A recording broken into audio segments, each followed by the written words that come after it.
Chapter 573.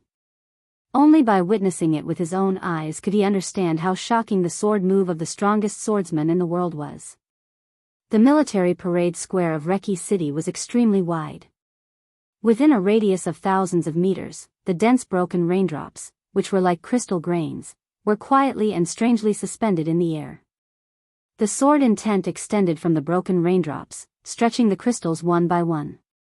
The lights in the square refracted colorful light in the suspended crystal grains. The whole square became hazy and blurred. The soldiers of the Snowdance Corps froze there one after another, looking like dead things. The military parade square had been completely cordoned off. The military of Wulan State blocked the 2 blocks around the square. On the steps around the square, in front of a blurred and dangerous light, Li Tianlan quietly looked at a soldier of the Snowdance Corps who was closest to him. The halo was spreading, the raindrops were breaking, the sword energy was extending, and the danger was spreading. In his sight, the soldier of the Snowdance Corps was very close to him, but everything in front of him became extremely blurred. Vaguely, Li Tianlan could see that the other party's eyes were trying to move. Obviously, this sword move imprisoned his body, but it could not imprison his mind. Li Tianlan's palm moved, and then he fell silent again. "How is it?"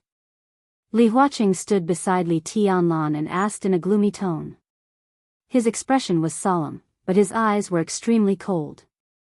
When he received the news here, Li Huaqing was still immersed in the joy of signing the contract with Wulan State. As a result, tens of thousands of elites of the Snowdance Corps were imprisoned by a sword move, and it was the Sword Emperor of Jianghu State who did it. How could such news be blocked? Now, perhaps the whole world knew that the Sword Emperor Wang Tianzong had attacked the Snowdance Corps. Such behavior was tantamount to openly stepping on Li Huaqing's bottom line. No matter how he looked at it, Wang Tianzong had gone too far. Chi-Chi's first appearance. Li Tianlan shook his head and said calmly, "There's no way." In Eastern Europe, there were few times when he was powerless. But in the face of Wang Tianzong's sword move, he really had no way at all. His sword intent was perfect, but he didn't have enough sword energy to support it. Even if there was an expert at the peak of the invincible realm who practiced the same martial arts as him and was willing to lend him his sword energy, Li Tianlan couldn't break this sword. The Wang Tianzong who wielded this sword was completely different from the Wang Tianzong on the night of the trial day. It could almost be said to be at another level. Now that this sword was here, unless Wang Tianzong wanted to withdraw the sword energy or wait for the sword energy to disappear by itself, no one in the entire dark world could do anything to this sword. Li Huaqing slowly turned around and looked at the light curtain flashing with different colors in front of him. The blurred figures of countless soldiers of the Snowdance Corps were constantly shaking in the light curtain. He didn't know if it was an illusion, but Li Huaqing could clearly feel their struggle in silence and stiffness. A surge of anger rushed to the top of his head. Li Huaqing took a deep breath and suddenly opened his mouth. His loud and clear voice directly rushed through the broken curtain of rain. "Wang Tianzong, come out."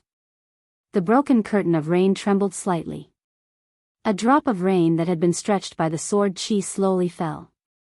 In the slight sound of footsteps, Wang Tianzong's figure seemed to come out of the rain.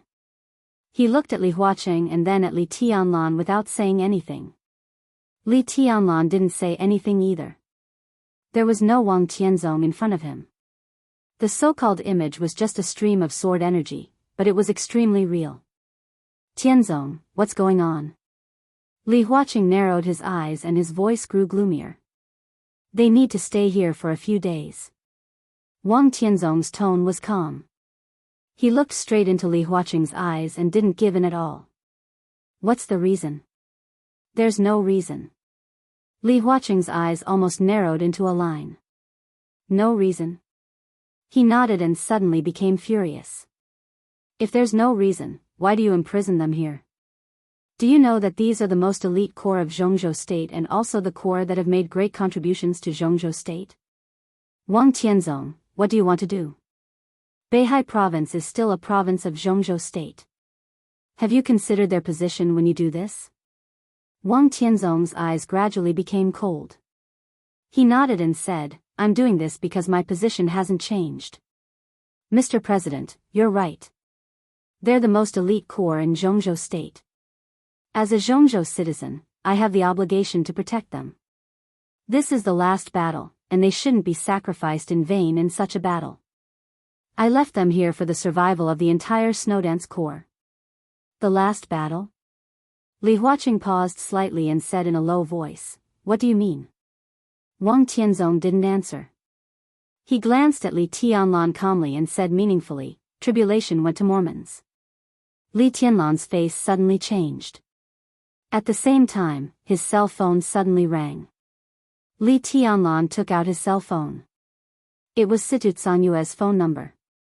Pale lightning flashed across the night sky of Reki City. Li Tianlan answered the phone.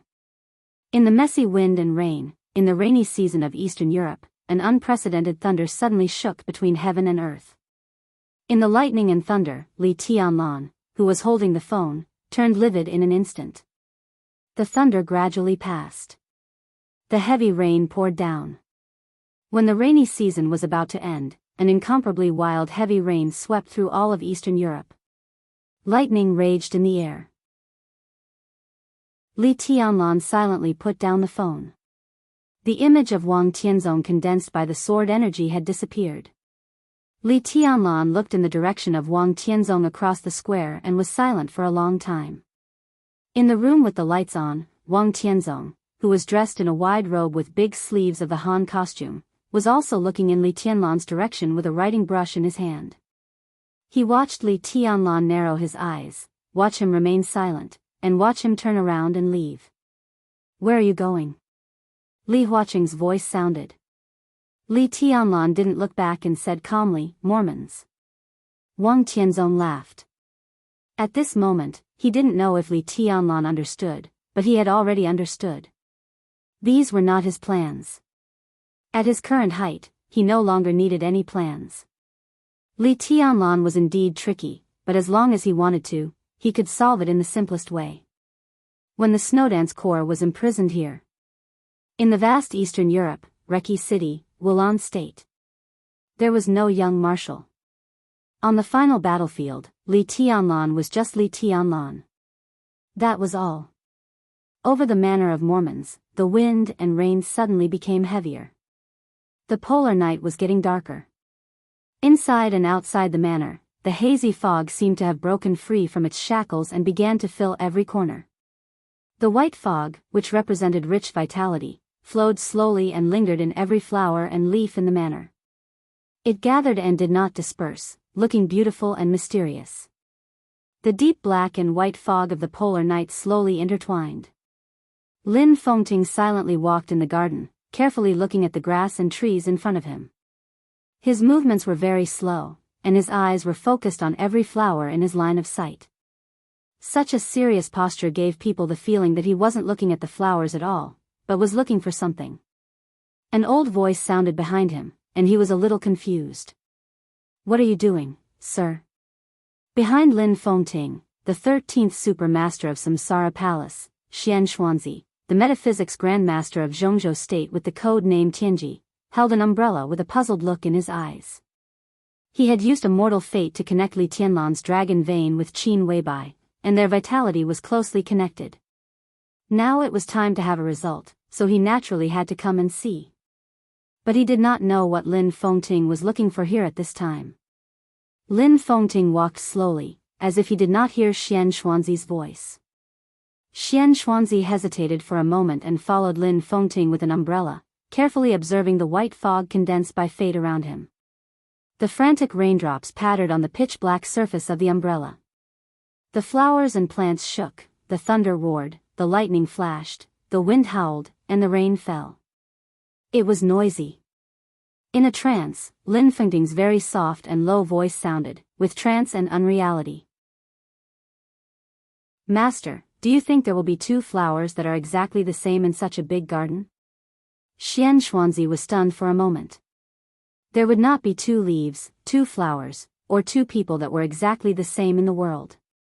He glanced at Lin Fengting and said with a smile, "Maybe there will be similar ones." "No." Lin Fengting's voice was a little persistent. "I mean, exactly the same." "How is that possible?" Xianxia smiled and shook his head. I thought it was impossible before, but why is it impossible? Lin Fengting muttered to himself and shook his head. Xianxia suddenly felt a little uneasy. His eyes focused and looked at Lin Fengting. What do you mean, sir? Boring. Lin Fengting shook his head. These, he pointed to the vast fog ahead. Such strong fate, such strong vitality, who did you give it to? To the boss, of course. Xianxuanzi's tone was indifferent. Lin Fengting laughed. His smile was complicated and absurd. Who is your boss? Xianxuanzi looked at him with even more absurd eyes. He asked, who else can it be except Qin Weibai? Yes. Lin Fengting whispered, who else can it be except Qin Weibai? In the wind and rain, he smiled bitterly. But the question is, who is Qin Weibai?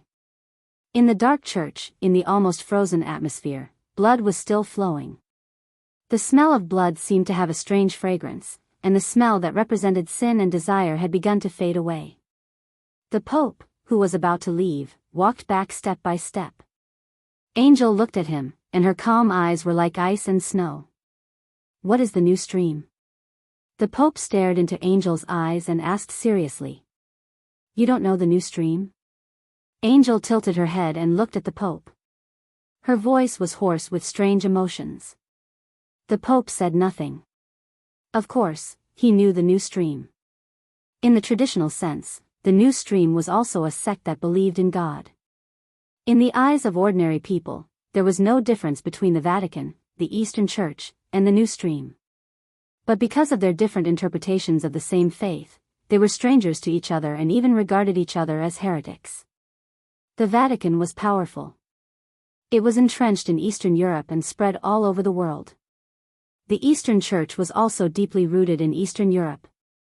The new stream was a force that had only risen in recent years. It had no clear diocese, scattered personnel, and insufficient foundation. It was mainly distributed in Southeast Asia. This kind of sect without foundation was not worthy of the Vatican's attention. But the new stream really had a large number of people, and in the chaotic area of Southeast Asia, it was very easy to cultivate fanatics.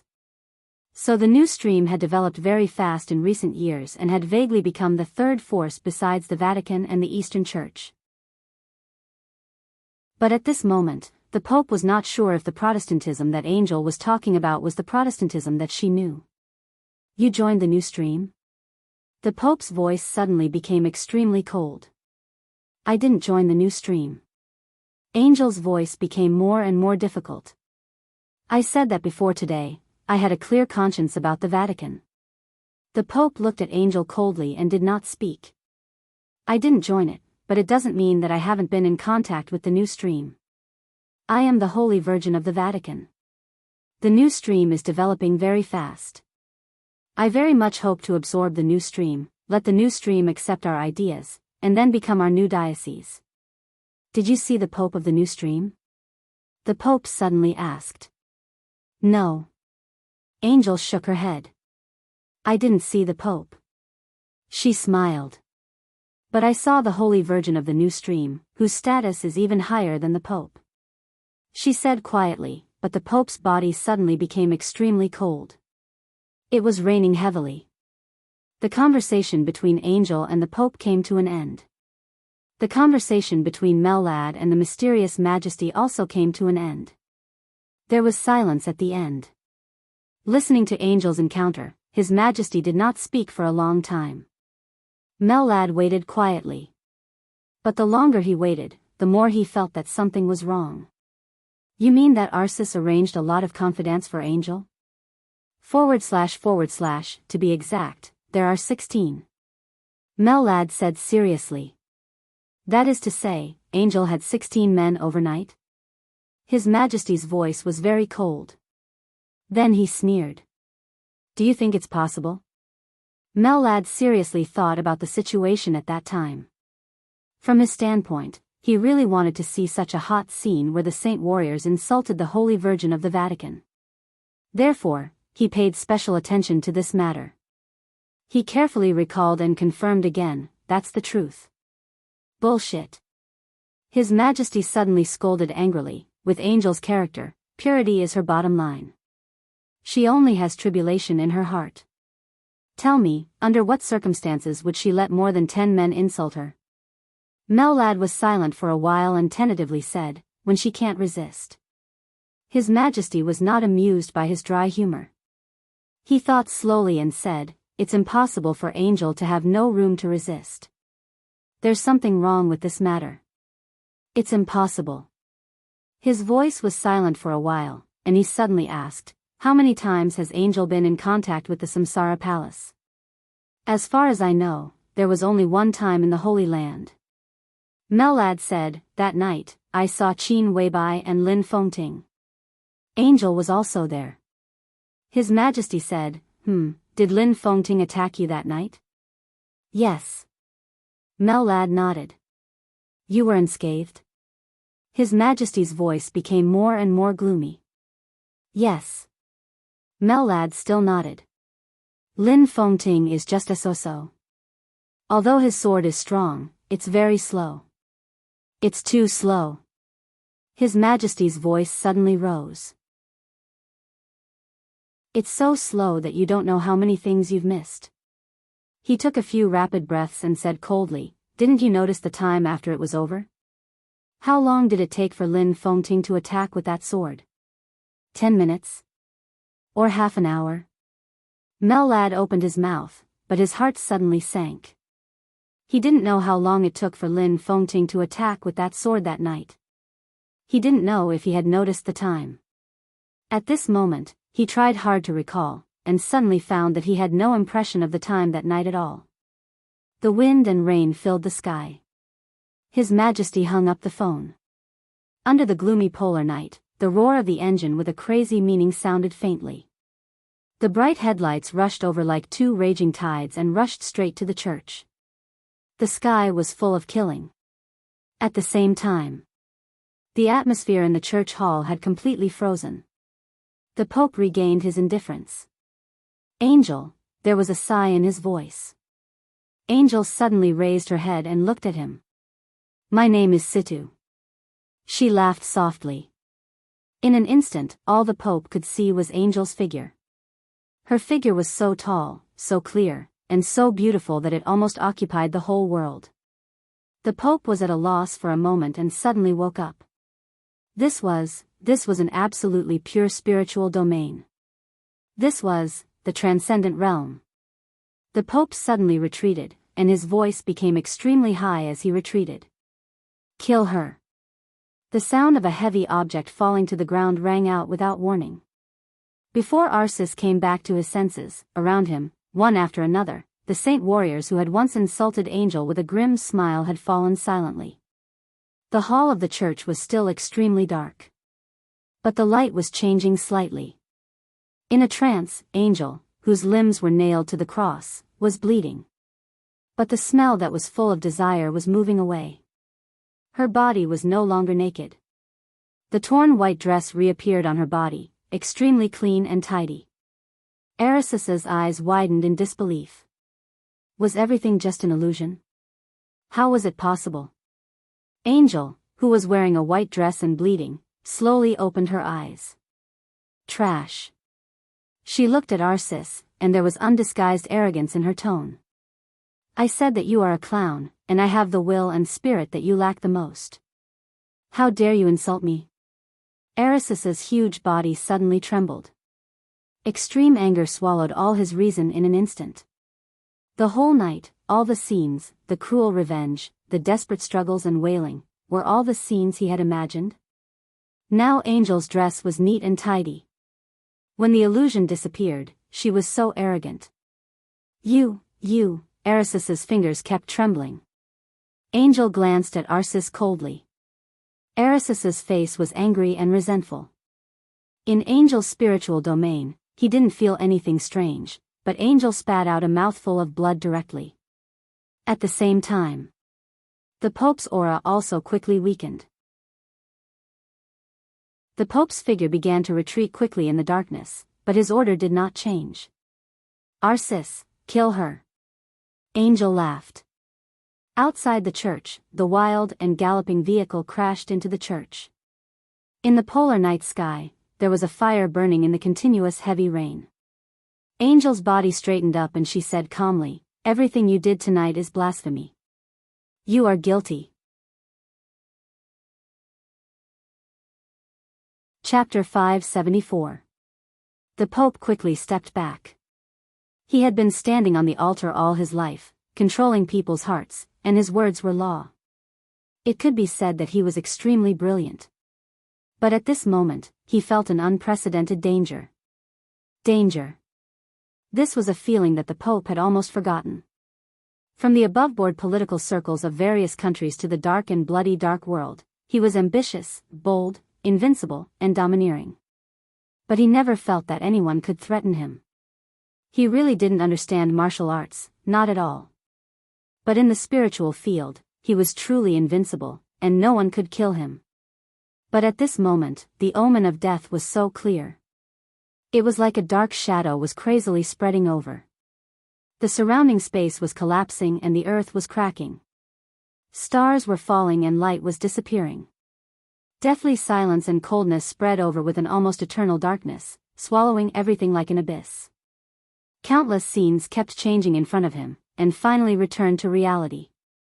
The reality was Angel's eyes, so beautiful that they occupied everything. The transcendent realm.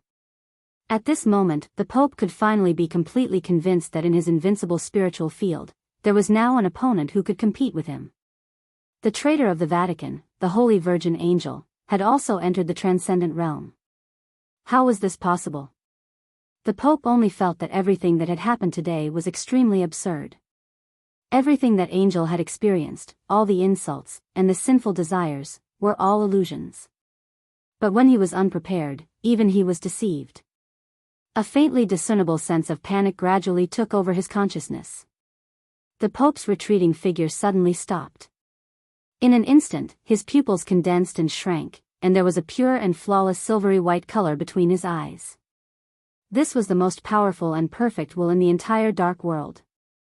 It was like a vast galaxy, like a surging sea. With a huge oppressive will, it followed the Pope's gaze and went straight into Angel's eyes. It was irresistible. "Arcis, kill her." The Pope's deep voice sounded, incomparably majestic. Angel was motionless, but her spirit was more active than ever. The Pope's eyes were silvery white, and his eyes were shining. The clear softness in Angel's eyes gradually faded, became dark, and became silent. The two of them looked at each other. The same perfect will instantly met. At that moment, the Pope did not feel any ordinary emotion in Angel's will. It was darkness. Deathly silence, coldness, numbness, madness, and incomparable despair. The Pope suddenly opened his eyes wide. In this darkness, he finally saw the truth. He knew Angel's mental state very well. With her temperament, it was impossible for her to enter the transcendent realm for the rest of her life.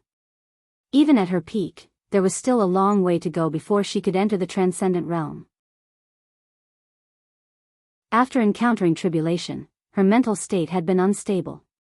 It was already good enough that she had not regressed. It was impossible for her to continue to improve. From saintess to rebellion, to being purified, all the experiences might stimulate Angel's will, but it was impossible for her to break through to this level. There was no traditional realm in the spiritual domain. The transcendent realm was the only realm. There was a natural moat between this realm and the upper and lower realms. It was even more exaggerated than martial arts. To some extent, Angel had no room for improvement. But at this time, the willpower and spirit displayed by Angel were indeed in the transcendent realm. That vast yet incomparably condensed will was so dark, so despairing. This was not Angel's state of mind at all. Naturally, it was not Angel's will. The darkness was like a tide. With a madness and malice that almost buried the entire era, it swallowed the Pope in an instant. The whole church was completely boiling in the silent wind and rain. Like a mad bull, a vehicle soared into the air and crashed into the front door of the church. The harsh alarm and the angry roar sounded at the same time. The polar night was silent. The heavy rain fell. The fierce wind all over the sky stopped for a moment. A figure that was not very tall appeared in the air like a shadow. He raised a palm. All the airflow around him stopped in an instant. As the most elite force of the Holy Disarmament Corps, countless saint warriors reacted immediately. A saint warrior in heavy armor, who was obviously ready for battle in advance, suddenly rose into the air and shouted, "Who is it?" The stagnant ice wind shook slightly. In the silence, the body of the saint warrior who had rushed into the sky shattered silently. At this moment, it seemed that countless sharp blades had split his body. The broken pieces of flesh and blood spilled down and fell to the ground with a dull sound. Please turn the page if this chapter is not over. This picture was so clear and cruel that the Holy Disarmament Corps, which was full of fighting intent, was silent for a moment. Everyone stared at the thin figure in the air, who was not tall and could even be said to be slightly short. Black tights and silver mask. He stood there without any emotion that a human should have. In a trance, he was like a knife, sharp enough to split everything. After a moment of silence, the figure standing in the air seemed to glance at the Holy Disarmament Corps below. A hoarse and deep voice sounded, with extreme indifference. Jianghu State, Situ Wanjia. Where is Arsis? Countless curses filled with anger and murderous intent suddenly rang out. How dare you? Heresy, kill him. He should be purified. Guilty. This is blasphemy. Damn it. Amidst countless curses and roars, Tribulation stared ahead quietly. It was raining cats and dogs. In the deep night, it took him several hours to drive across a distance of nearly 1,000 miles. Tribulation's body was a little tired, but his whole soul was burning. He didn't flinch or hesitate. In the air, he took a step forward and whispered, "I'm here to pick you up." The stagnant night wind began to surge as he moved forward. Between heaven and earth, the gale from all directions continued to gather around Tribulation's body. He moved forward slowly. Countless of the most elite saint warriors around rushed forward without hesitation. The violent airflow had formed a visible tornado around Tribulation. The space was constantly shaking because of the hurricane. Tribulation glanced down. There was no emotion in his eyes. The gale burst. The wind, which had been condensed to the extreme, burst like a knife, and kept flying with the chilling killing intent. The shrill sound of the wind kept reverberating, getting louder and louder. The airflow that kept exploding came in wisps, and each wisp carried a fatal edge. Between heaven and earth, the killing intent soared to the sky. In the corner of the church, Melad had already stood up. Tribulation's figure slowly moved forward in the air. Countless saint warriors rose into the air and then fell. Blood, broken limbs, and minced flesh spread all the way with death. How is it possible? Melad's eyes were extremely solemn. How can he be so strong? At this moment, in his eyes, Tribulation was the incarnation of death. As an expert who was infinitely close to the peak of the invincible realm, Melad could roughly see Tribulation's current state. Tribulation was not in a good state. His injury had not healed. At this moment, every time he moved with all his strength, his body might completely collapse. Moreover, his breakthrough was too fierce, so it was not perfect. Obviously, he had not solved this problem in the past few years. But it was more obvious that Tribulation had obviously stopped thinking about it. If he couldn't solve the problem, he wouldn't solve it. Now, Tribulation no longer considered any consequences. There was only killing in his heart. Melad's body trembled slightly, and there was obvious hesitation and struggle in his eyes. In this state, Tribulation would definitely not be able to withstand one attack from him. Melad was sure that as long as he appeared in front of him, he could beat Tribulation into a bloody mess with just one punch. Not to mention him, any ordinary Invincible Realm expert, even a half-step Invincible Realm expert, or even a peak of the thunder-shocking Realm expert could kill Tribulation with a full blow.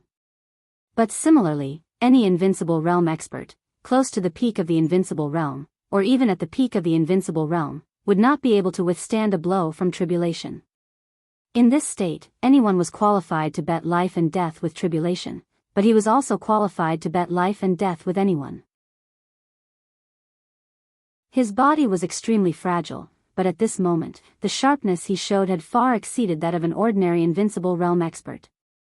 Instead, he had steadily entered the peak of the invincible realm. This was tribulation in his normal state. There were no injuries or hidden dangers.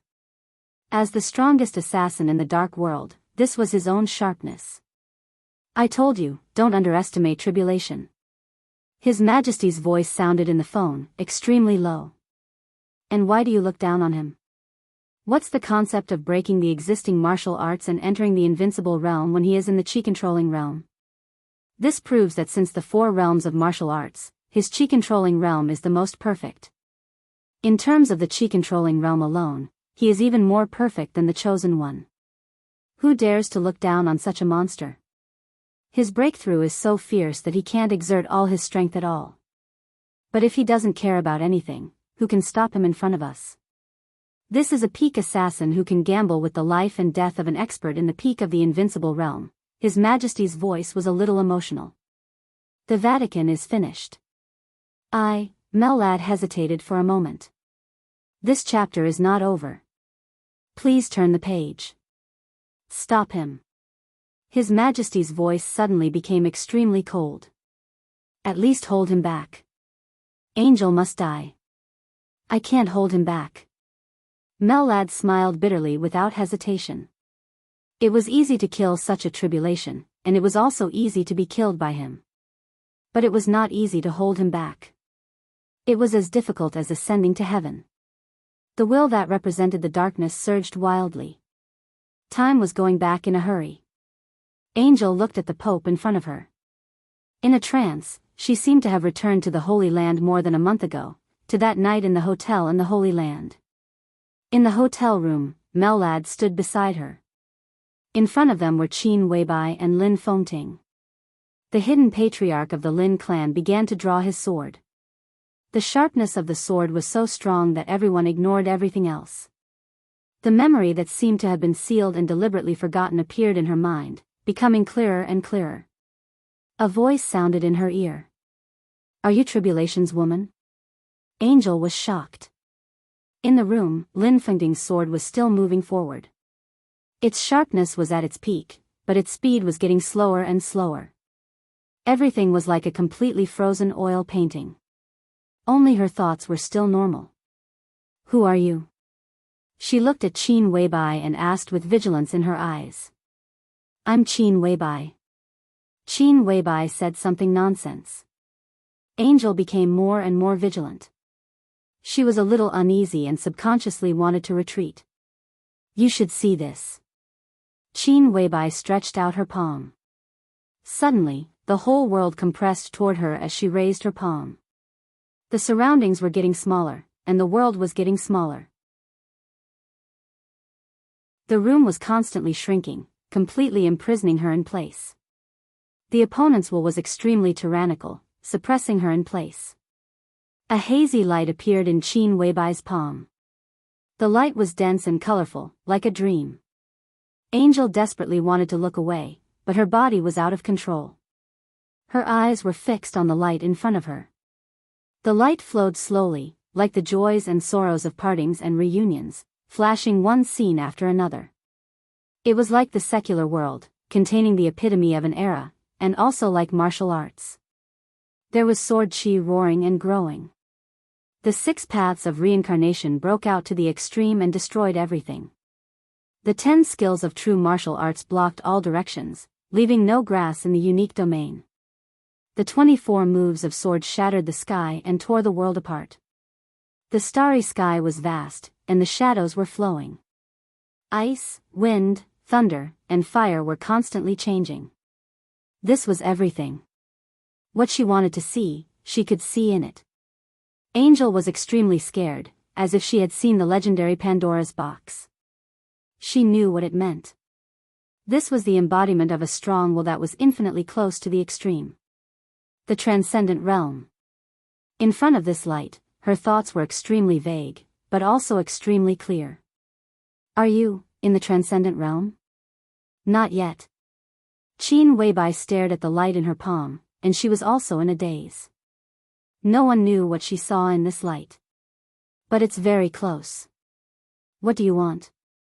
Angel stepped back in vain, and her voice was gradually changing because of fear. I want to lend it to you for a while. Qin Weibai said faintly. I don't want this kind of thing. Angel almost screamed. Don't be in a hurry to refuse. It's very likely to save your life. It's not a bad thing for you. Qin Weibai smiled gently and softly. What the hell is this? Angel asked in a trembling voice. Qin Weibai was silent for a long time, and then she whispered, This is a sword light. The epitome in the sword light is an era that belongs to women, an era of revenge, the most boring era. All the memories began to become clearer and clearer. Angel thought of every expression of Qin Weibai at that time. At that time, she saw the light expanding in the other party's palm. The light was getting brighter and brighter, but she could only feel darkness. That was endless despair. The will belonging to the Pope rushed into her spiritual domain with great arrogance and determination. The Pope's pupils were contracting. But Angel's pupils were expanding. The sword light that condensed the entire era shone in her eyes. It was so fierce and so lonely. Vaguely, she remembered that she asked again at that time, What the hell is this? Qin Weibai's answer seemed equally clear at this time. The heart of despair. End of this chapter, bookmark for easier reading.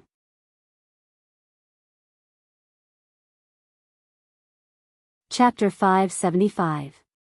The most gorgeous light spread in her consciousness with the purest darkness. The light in Angel's pupils faded away quickly, becoming dimmer and dimmer. However, the sword light named Despair Heart continued to soar in her sight. Her spiritual realm and the sword light merged into one, completely stabilizing in the transcendent realm. Countless pictures kept flowing. Vitality slowly passed in Angel's body. The Pope's body began to tremble obviously. The colorful sword light appeared in his consciousness with countless pictures without warning. The pictures began to flash quickly, like a dream. Someone set off a gust of wind in the depressed deep sea. Someone gathered rainwater in the dry desert. Someone flicked his fingers and lit fire in the ice and snow, evaporating the glacier. Thunder rose between day and night, and the power of heaven fell. Someone climbed to the sky and reached the clouds. In the brightly lit city, thousands of people bowed their heads. Under the attention of the whole world, someone took over the divine sword. The tide slapped against the cliff. In front of the boulder engraved with names, someone was saying something to him. In the tide that sounded like thunder, he looked into the distance. The afterglow of the setting sun shone down, and the quiet and free couple was walking away. In the attic in the ice and snow, the girl was practicing one movement after another. The serious-looking woman corrected her every expression harshly. Smiling, raising her hand, walking steps, and swinging her waist. A golden dog appeared in the solemn and quiet airport. The heaven and earth suddenly shattered into a fist and fell down. He walked into the spacious and solemn conference room. The giant standing at the peak of power stood up at the same time. He waved his hand casually and sat down directly opposite the main seat. At the grand military parade, the most elite troops shouted, "Invincible," with fanatical expressions. One after another, the invincible realm experts who were powerful in the dark world bent down in embarrassment. He appeared in one picture after another. The solemn meeting, the warm banquet, and the fierce battle. The prosperous, the barren, the mountains, the rivers, the lakes, the seas, and the bustling cities in the human world. He walked over naturally, and everything was under his feet. The sword energy flowing with colorful light shone the night sky. After the sword light, the world was vast. There was heavy snow in front of the Pope. The wind and snow were messy, and countless drops of blood fell. Tens of thousands of images erupted at the same time, almost shattering all of his consciousness. The colorful sword light whistled in the wind and snow. The murderous weapon opened fire at all costs. The bright sword light pierced forward with an incomparably decisive killing intent. In the bustling city, at the highest place, a beauty in a red dress lightly jumped down. The sword intent, which seemed to be infinite reincarnation and also seemed to be exploding to the limit, filled the sky, and the colorful sword light was burning. If this chapter is not finished, please turn the page. Facing everything, he advanced courageously in the sky full of starlight. The black waves swept up to the sky, and the huge stone engraved with glory shattered. The figure fell powerlessly into the deep sea, and the perfect figure fell from the sky. Flowers withered, trees were crushed, and the water was turbid. On the other side of the barren mountain where all the palaces had collapsed, a warm hand held a boy's hand as they walked through the wind and snow. His figure was elegant, but his voice was a little lonely. "Grandpa Lin, I want revenge." "What hatred?" "From today onwards, it was all over. They've repaid what they owed you." "Ah, ah, ah." The Pope suddenly hugged his head with both hands and roared. 2 lines of blood shot out from his eyes. His face was twisted and pale. Countless images continued to appear in his consciousness. Thousands, tens of thousands, hundreds of thousands, and millions of them. The cherry blossoms of North Island, Tribulation, and Angel, who were still young, appeared in his consciousness. Countless people's lives and endings flooded into his mind like a tide, and finally turned into a flame, burning his will, faith, and even soul. The vitality in Angel's eyes was getting fainter and fainter.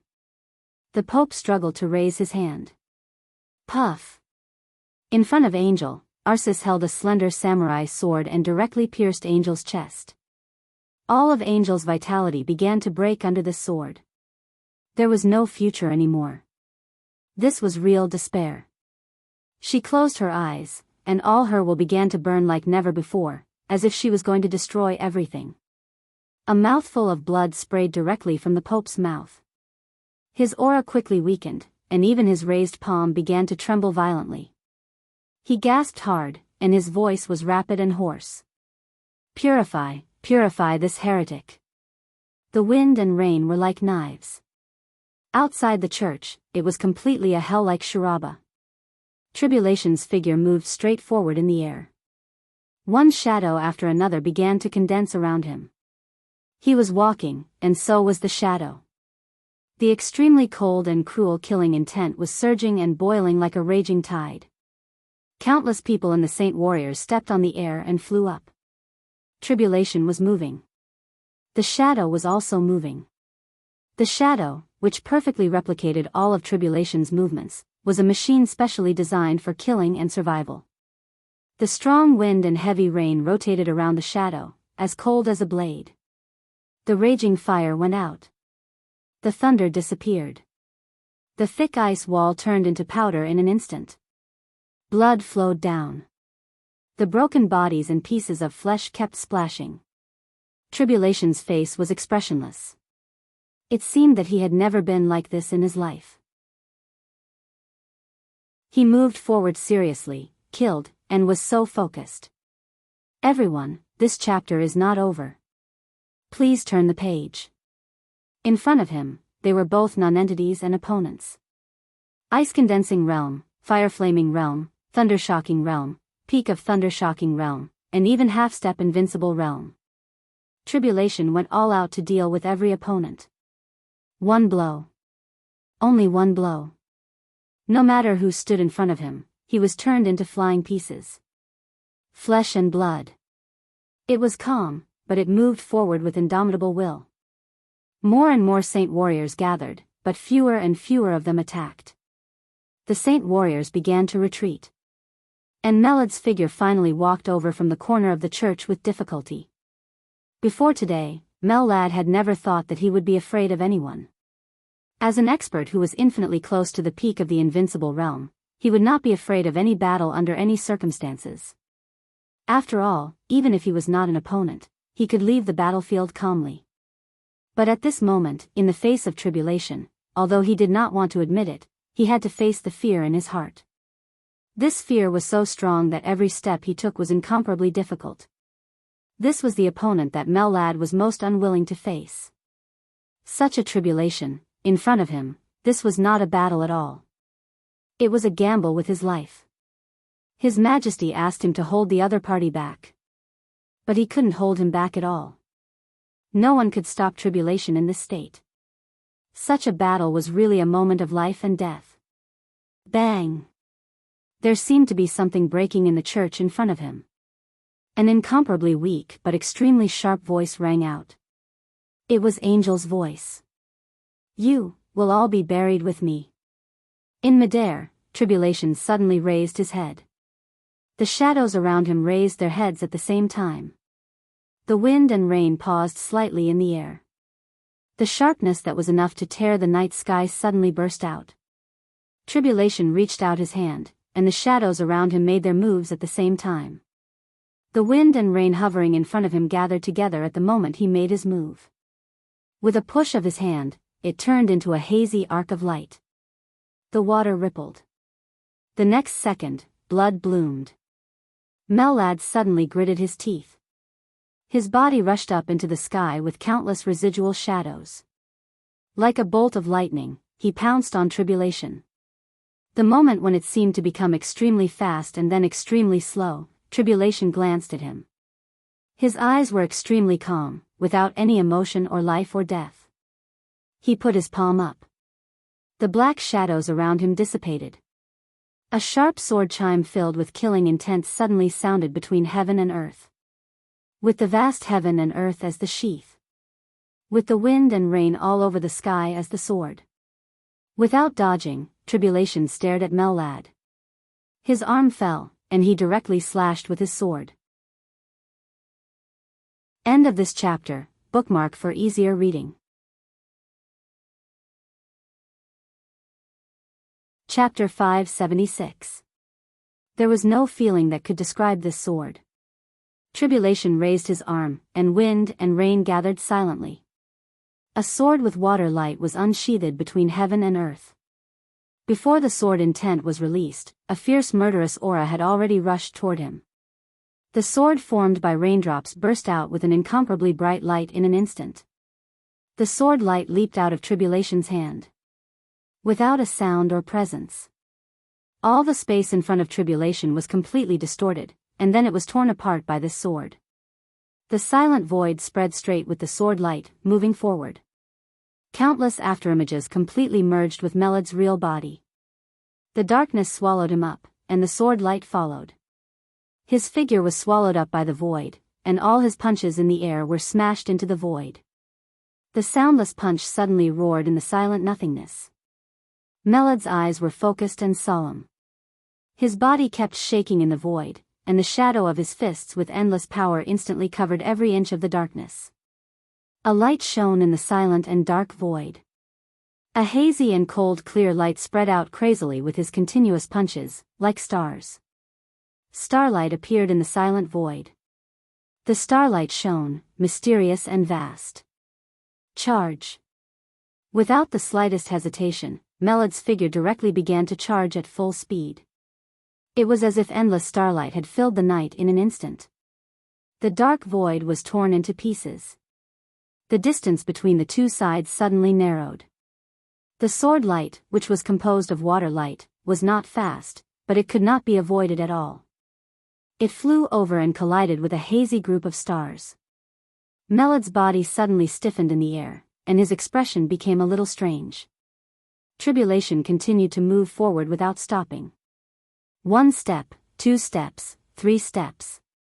The sound of the rain was silent. The sound of the wind suddenly became chaotic. In the night, as far as the eye could see, the air began to fluctuate wildly like a tide, and ripples appeared in the void and transparent space. The incomparably small sword with water light quietly entered the starry sky around Mellad. That was the starting point of all the fluctuations. The hazy starlight began to extinguish as the rain swords advanced. The stars shattered and fell under the sword light. The small swords filled with water began to disintegrate in the starlight domain around Mellad. The water droplets fell into nothingness, but they created a mighty sound wave. In the domain where the starlight had been extinguished, a raging tide rose up. The surroundings were silent. All the wind and rain in the world instantly formed a line and pierced straight into Melad's domain. The sword light, which was like water ripples, kept flying and diffusing, replacing the starry sky domain around Melad little by little. The continuous wind and rain were like a torrent, drowning everything in an instant. The sword light connected by the rain was still condensing. The completely dim starry sky domain directly exploded. With a loud bang, all the buildings in the church collapsed. Smoke and dust filled the air in the wind and rain. Blood spurted out, and Melad's figure shook violently. The string of sword light connected by the rainwater had become so thin that there was only a line left. The incomparably thin and weak sword light penetrated his body from the chest. Melad's entire body was blown away by the sharp and heavy force. In the air, his body was already full of blood lines. His body fell to the ground and slid for dozens of meters on the muddy ground before he struggled to stand up. Covered in blood, he didn't even have time to look at the battlefield anymore. Without hesitation, he turned around and fled. One sword strike. With just one sword strike, he directly injured Melad, who was infinitely close to the peak of the invincible realm. Tribulation's aura didn't weaken at all.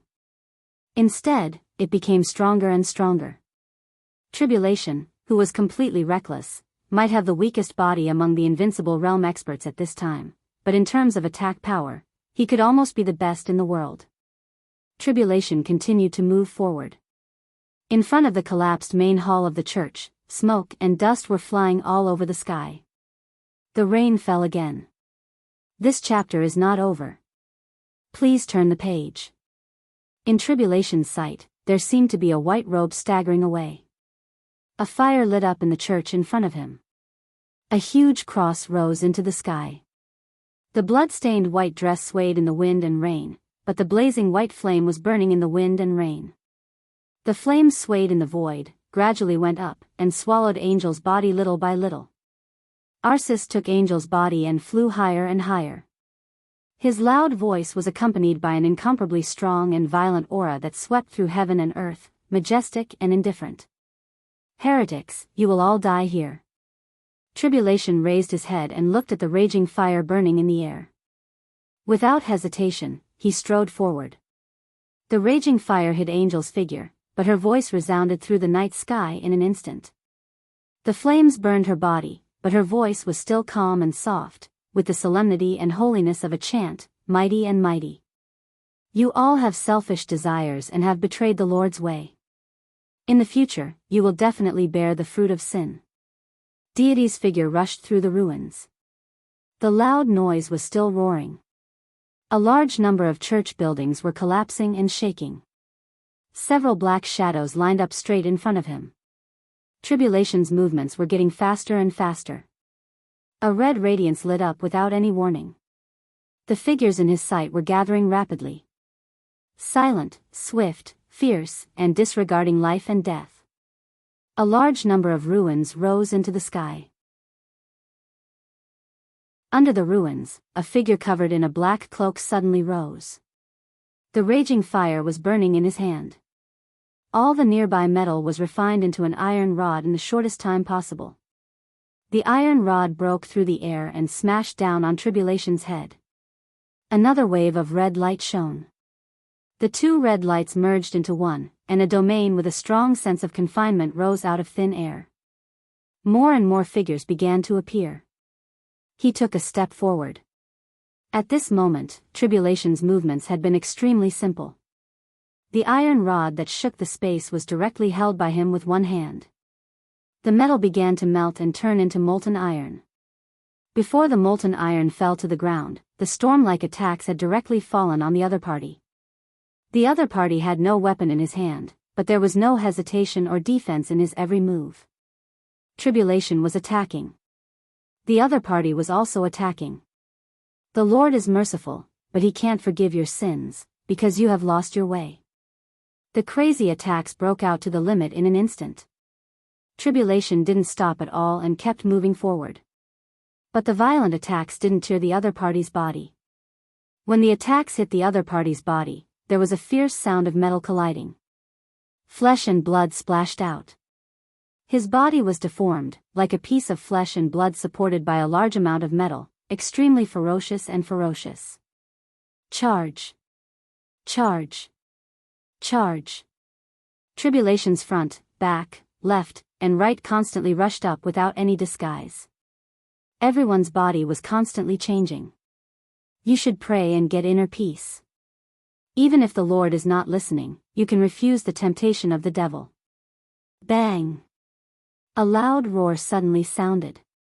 Tribulation slowed down.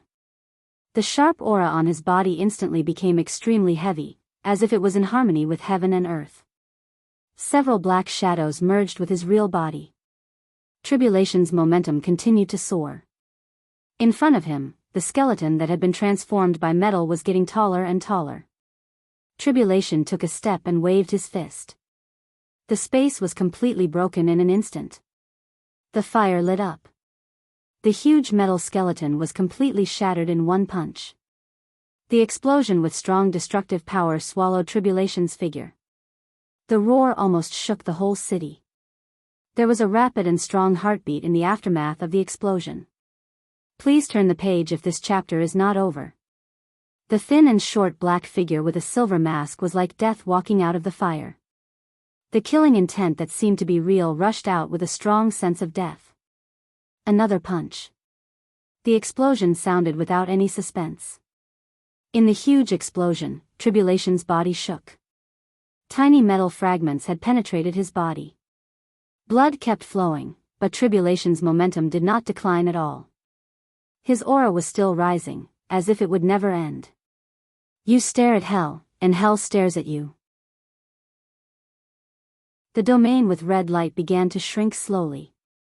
In the domain, the figure kept changing, becoming taller and taller. The figure became more and more ferocious and approached without hesitation. There was finally a flash of mockery in Tribulation's eyes. A super soldier of this level, with this degree of transformation, this degree of defense and attack, was qualified to cause some trouble to an invincible realm expert alone, not to mention in a group. There were super troops that had been transformed by themselves all over the world, but few could reach this level. This was almost the limit of the current scientific transformation of the human body, and it was also the strongest level. The strongest level could only come from the strongest country. Crack. The sound of bones breaking rang out. In his sight, the elbows of the remaining black-robed soldiers suddenly bent backward to the limit. The black muzzles stuck out from their elbows, and their bodies gradually burned with flames. Violent gunshots rang out. With the most penetrating special bullets, the scorching temperature directly shot out from their eyes, turning into lasers that could burn everything. Jianghu State, the Terracotta Army. Tribulation laughed. There was no warmth in his eyes, and his low and hoarse laughter carried the most violent killing intent. One after another, pitch-black shadows appeared beside him. Bullets flew wildly. Scarlet and dazzling lasers. A domain that was close to absolute confinement. Such tacit cooperation. Such a terracotta army was not a temporary elite at all. It was a complete terracotta army, a complete team. Azure Dragon would not appear here. Black Tortoise would not appear here. Vermilion Bird would not, either. It was self-evident which team the terracotta army in front of him belonged to. Those who blaspheme will not be forgiven, nor will they live forever, nor will they enter the divine kingdom. Tribulation's hands began to make mudra. Beside him, shadows began to form hand seals one after another.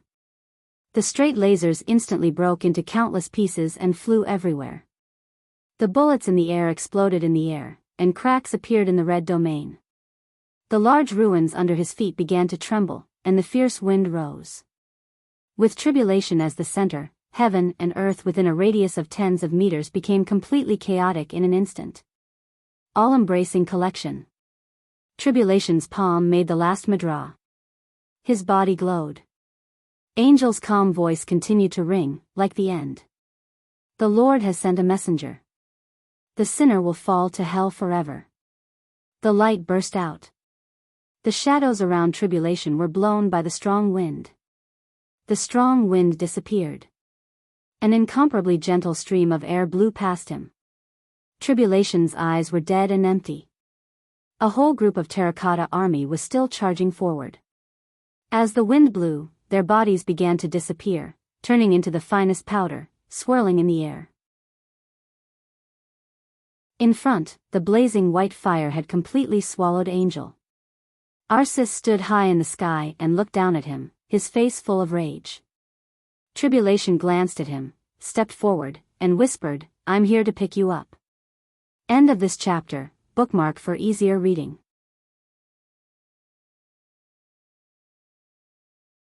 Chapter 577. The wind and rain howled. The pale lightning was still flickering in the air. With the church as the center, people in the whole block near Mormons were running and gathering. In the chaos of Eastern Europe, the Vatican had made the largest investment in the dark world in recent years. Nearly 2,000 saint warriors had gathered in Eastern Europe. Under the leadership of Arsis, this was a force that was enough to make the dark world tremble. At this time, this force had been concentrated in Mormons. In the mournful wind and rain, nearly 2,000 people charged in the direction of the church at the same time. The whole church had completely collapsed. The saint warriors stationed in the church suffered heavy casualties. Mellad fled with serious injuries. The terracotta army, which had appeared here under the impetus of countless conspiracies, was completely annihilated. The wind and rain were messy and erratic. Above the church, the blazing white flame burned and danced in the wind and rain. It seemed to be the most holy and pure color in the whole night sky. The flame completely wrapped Angel and was getting closer and closer. Her white dress began to deform slightly in the flame, straightened, and finally became hot. The hem of the dress began to burn. This time, Tribulation and Angel were no longer separated by tens of thousands of miles. They were no longer separated by a vast sea of mountains. There was no faith between them that prevented them from holding hands. What stood in front of them was no longer the world that had been cruelly cut off. Instead, there was only Arsis and this ball of fire. Crack, Tribulation moved straight forward. Dense sounds came out of his body, like the sound of bones breaking. He killed the Holy Disarmament Corps, seriously injured Mellad, and destroyed the Terracotta Army. At this time, his whole aura had become completely violent and had climbed to a peak that he had never reached in his life. The sound of bones vibrating became clearer and more intense. No one could see Tribulation's expression. Under the mask, his eyes gradually twisted and became dangerous and ferocious. "You deserve to die." His deep and hoarse voice sounded, like the will of heaven and earth. "I told you, you're all going to die here." Arisis's aura had been rising. The medicine that Mellad had given him had been fully exerted in his body at this time.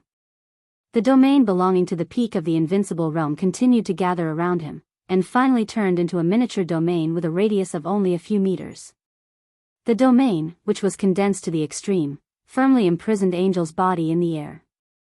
There was a void inside the domain, and only the white flame was constantly burning. Heresy. Arsis grinned hideously. His voice shook at the same time as the thunder in the sky, almost resounding throughout Mormons. "You seduced the Holy Virgin. This is your punishment." A thick palm that symbolized absolute power was raised. Tribulation's figure began to sprint. "Go to hell." With a loud and vast voice, Arisis's palm began to fall. The distance was neither too far nor too short, and it was almost a straight line. In an instant, the domain around Arsis began to shatter. A black shadow appeared beside Angel. Tribulation was sprinting, and so was the black shadow. The black shadow cut directly into the white flame beside Angel and opened his hands. Tribulation took a step forward. It would only take 1 second, no, only half a second for his real body to swap places with the shadow and appear next to Angel. Half a second. Time passed so quickly, and the distance was so short. Buzz. An ear-piercing sound wave suddenly swept across the void. To ordinary people, this sharp sound would only be a fleeting sound. However, in the ears of experts who were absolutely focused in battle, it was a sharp sound. If this chapter is not finished, please turn the page. It was like a steel needle piercing directly into the ear.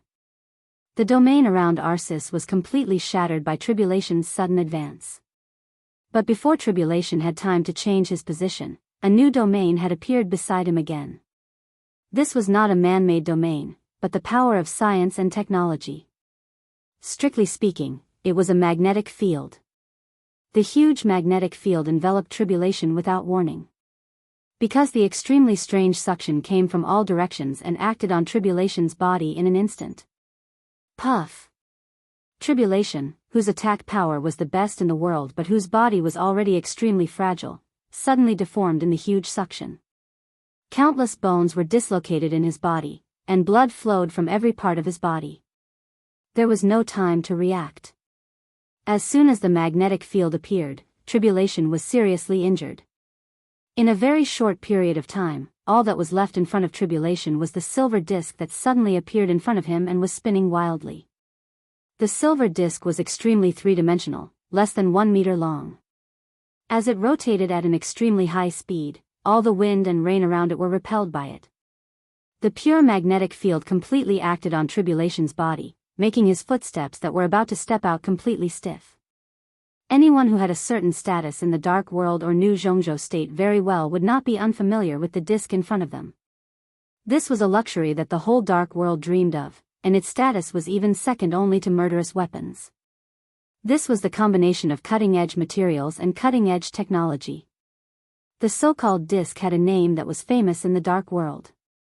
For Spirit's armor of Jianghu State, White Tiger armor. It was different from the silent concealment and camouflage of the Azure Dragon armor. It was also different from the exaggerated penetration and lethality when the Vermilion Bird armor transformed into the string of a rainstorm. The White Tiger armor was also a piece of clothing, but this disc was its real fighting posture. Its greatest function was the magnetic field in front of it, which was absolute confinement and suppression. The White Tiger armor imitated the domain of the Invincible Realm. For any expert below the Invincible Realm, it was a nightmare. Tribulation's current combat capability was at the peak of the Invincible Realm, but his body was not even as good as an ordinary half-step Invincible Realm expert. His extremely fragile body directly suffered unprecedented damage in the magnetic field that suddenly appeared. Mellad. General Shang of 9 Serenities in Jianghu State. 2 disciples. His Majesty, who had been hiding in the dark, finally showed his fangs again. Compared to Mellad, the magnetic field of the White Tiger armor was the most fatal killing move for Tribulation in this state. The magnetic field couldn't kill Tribulation, but it slowed down Tribulation's body for a moment. Everything in the world often had 2 results in an instant. Tribulation didn't change his position with the black shadow. His body suddenly fell down in a violent and dense crisp sound. Erisis's palm fell on Angel's head. Absolute power, a full blow. Get out. Ah. No. Under the wind and rain, a wail like that of a wild beast that had completely lost its mind suddenly sounded. The majestic and fierce voice of General Abysmal kept ringing for a moment. Wuxia Xianxia, do you know that Jianghu State has? Get out. Tribulation's falling body suddenly stopped. Thick darkness spread out. In an instant, there were black shadows everywhere under the night sky. Countless black shadows filled the magnetic field, and the huge darkness suddenly covered the disk. Bang! The incomparably strong White Tiger armor suddenly shattered. General Abysmal's old and stunned face appeared for a moment. Tribulation's body rushed over. Shang's figure suddenly disappeared on the spot. Countless blood, pieces of flesh, broken bones, hair, and brains fell from the sky. The darkness was whistling. Blazing white fire. This chapter is not over.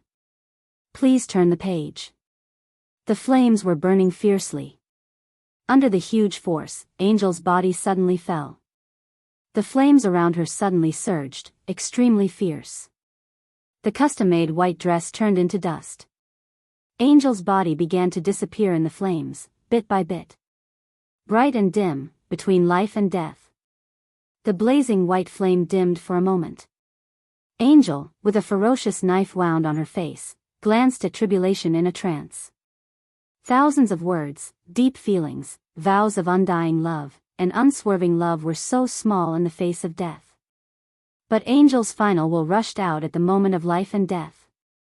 Their eyes met in the moment of life and death. The surrounding heaven and earth instantly changed color. The darkness began to disappear gradually. The wind and rain stopped.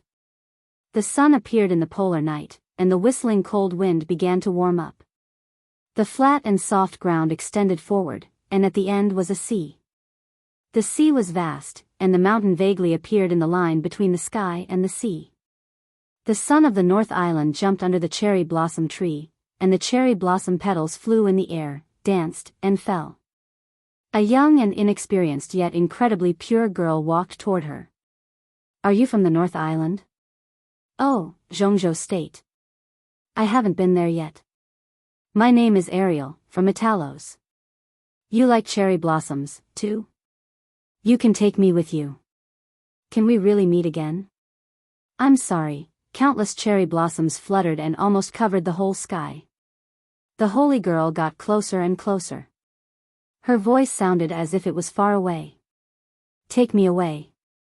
Tribulation stood quietly in this world. He watched her figure approach him, open her hands, and then gradually melt. With a fragrance, she melted in his arms. The world began to dim. The ocean was roaring. The warmth gradually became cold. Darkness came. The wind and rain gradually subsided. But the cherry blossoms all over the sky were still fluttering.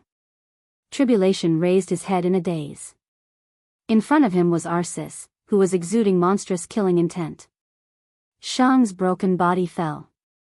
There was a cherry blossom tree beside him. Reality and illusion began to converge at one point. The silver-white flame in the air had begun to dissipate. Angel had disappeared. Only countless fine ashes fell along with the rain, incomparably gentle, incomparably sentimental, as if it was the final farewell. She didn't have time to say anything to him. She didn't say anything. Tribulation's body fell to the ground. He reached out his trembling hand, trying to touch the ashes in the air. The cherry blossoms fell in front of him, covering everything. His trembling eyes and trembling hands gradually became stable. Tribulation watched quietly. Time seemed to pass in a flash, but also like 1,000 years. In the near-eternal haste, the warmth gradually began to disappear. The sky over the cherry blossoms dimmed silently. The last cherry blossom fell in front of him, fell, and disappeared, leaving no trace. Tribulation was motionless, silent as a statue. The world was empty. All the warmth in his heart began to disappear with the falling cherry blossoms, leaving no trace. Far and near, countless saint warriors began to gather and rush over. Tribulation moved his body. The whole world, the whole world, the whole city. There was no more concern in front of him, only the enemy. Tribulation's body trembled. He laughed miserably. End of this chapter. Bookmark for easier reading.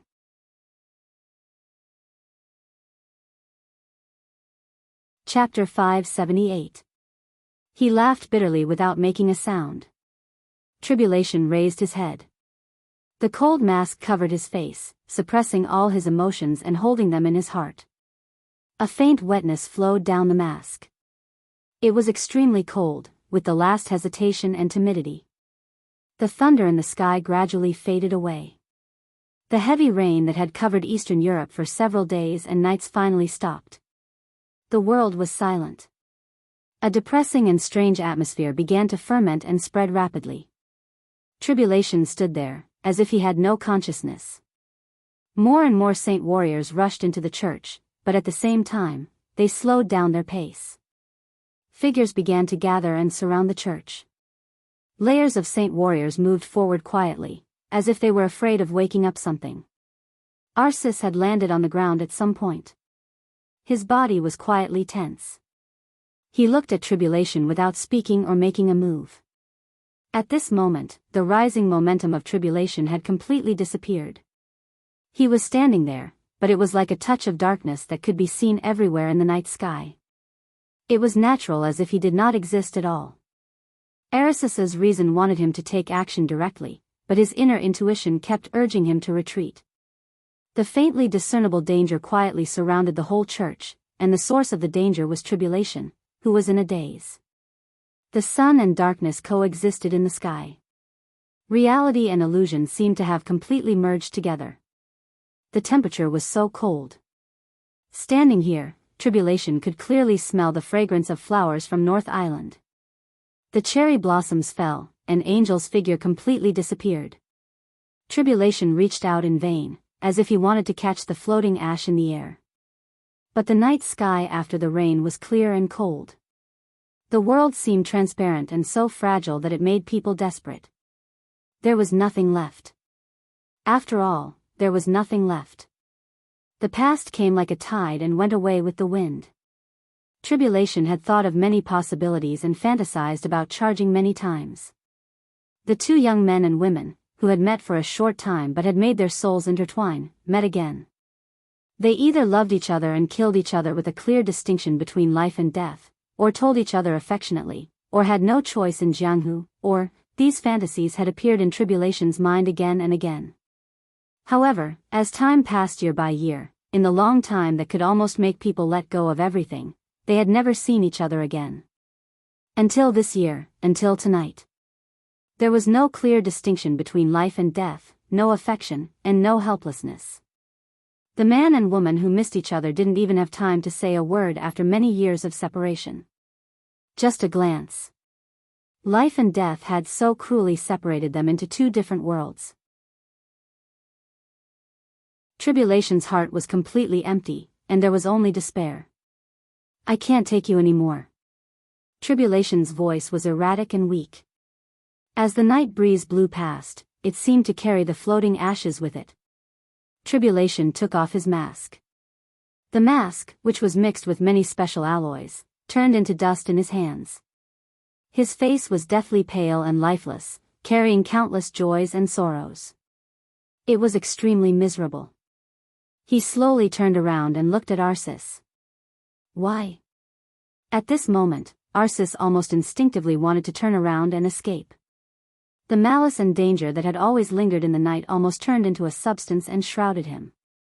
The murderous intent that filled the sky seemed to be emitting a wild laughter filled with the smell of blood. It was like a nightmarish strangeness and coldness that entangled him crazily.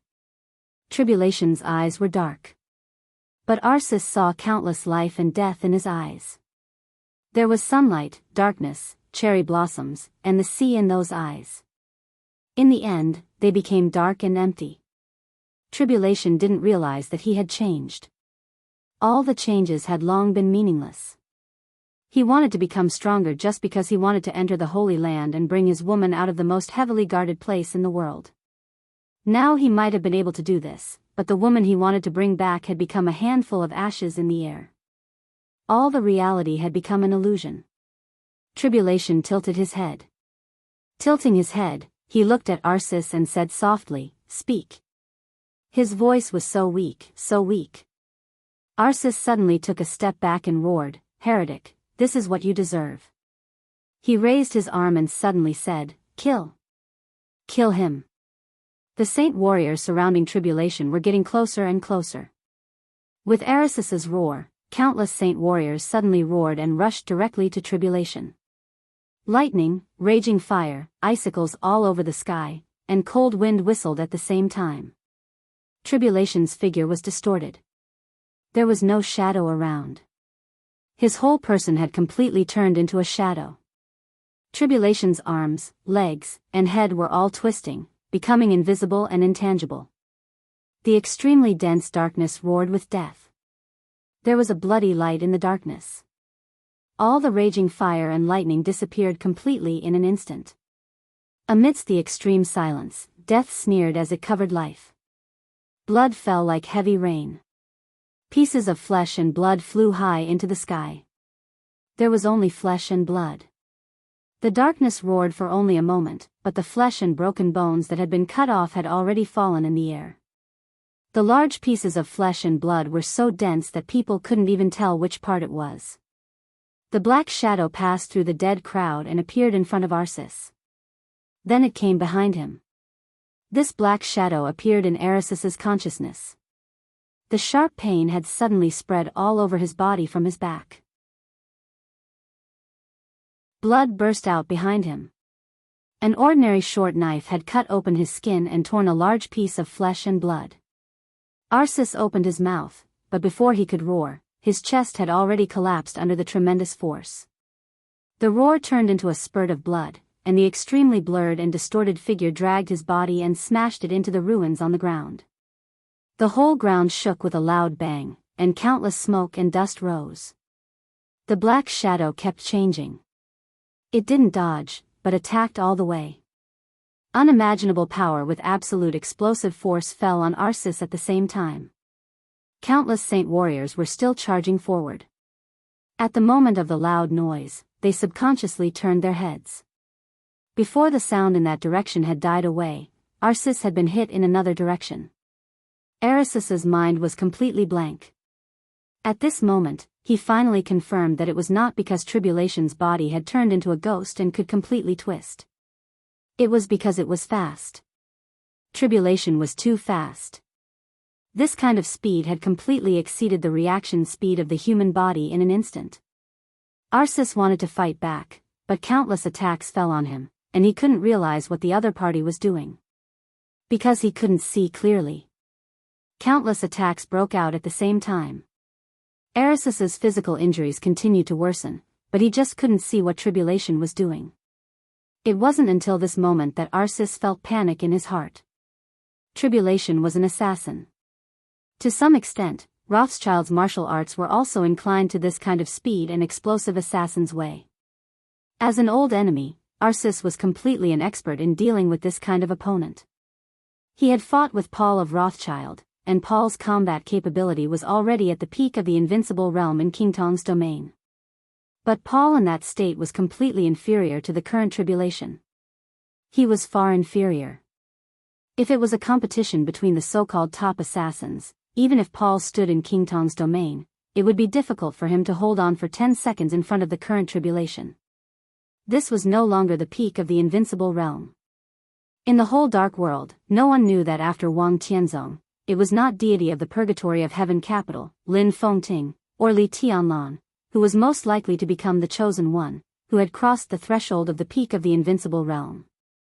It was Tribulation. Half step to the chosen one. The black shadow was howling fiercely. The darkness kept surging. Aris's huge body was completely in Tribulation's belt. He kept moving. He didn't dodge. There was no way to dodge. He was being beaten, and he could only be beaten. Countless forces were surging and attacking his body. At this moment, the speed at which his body was sent flying by Tribulation had almost exceeded the speed at which he burst out with all his strength at his peak. The ruins of the whole church kept shaking. The solid statue, the collapsed hall, the thick pillars, the messy crowd, and the attacks were everywhere. Wherever the black shadow passed, anything that stood in front of him was directly smashed in an instant. Blood sprayed all the way. Aris's consciousness finally made him let out a roar, but the roar was instantly drowned out. It became weak and miserable. The strongest domain of the invincible realm of the church seemed to appear for a moment, and then it was broken in an instant.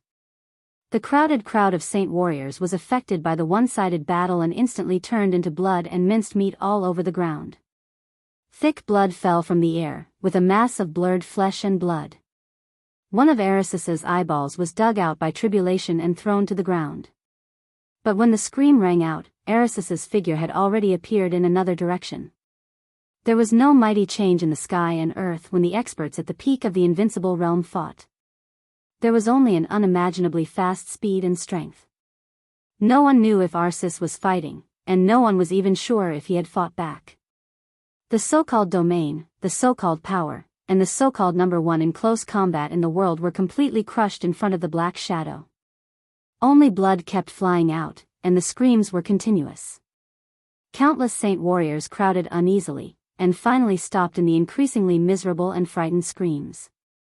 Everyone had a blank look on their faces. It seemed that no one had ever thought that Saint War Angel Arcis, who had supported the development of the Vatican for many years, would be treated like this one day. Fighting? This was a complete torture. Arcis finally gave up the intention of fighting back and began to run away with all his strength. He didn't even care about what was in front of him and behind him. He was running like a headless shadow. The black shadow had always been around him. Blood fell from the air.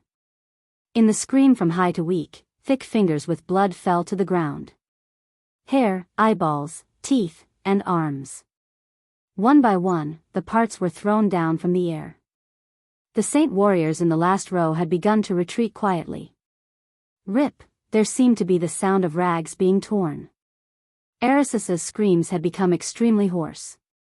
An extremely tall but bloody red figure fell to the ground. As soon as his figure fell to the ground, it began to bounce on the ground. The twisted black shadow gradually became clear. He seemed to be carrying a bag in his hand. All the Saint warriors took a step back at the same time. Everyone looked at Tribulation with endless fear in their eyes. The bloody figure fell at Tribulation's feet and kept twitching. No one could tell that it was the once arrogant Saint War Angel. In everyone's eyes, it was just a bloody monster. The real Saint War Angel was being held in Tribulation's hand. Countless drops of blood fell from his hand. It was a piece of human skin. The human skin that belonged to Arcis. Tribulation reached out his hand. The cold wind was like a knife, condensing in his palm. The cold and sharp blade fell on Arcis's body and began to cut off every inch of his flesh and blood little by little. Arcis's screams were extremely hoarse, but his body kept trembling under the severe pain. Tribulation threw the human skin in his hand to the ground. The blade condensed by the cold wind tortured Arcis's body bit by bit in an extremely cruel and cold-blooded way. Tribulation cried out, like a loser who had lost his whole life. He looked at the Saint warriors in front of him, trembling and crying. Go to hell. Apex.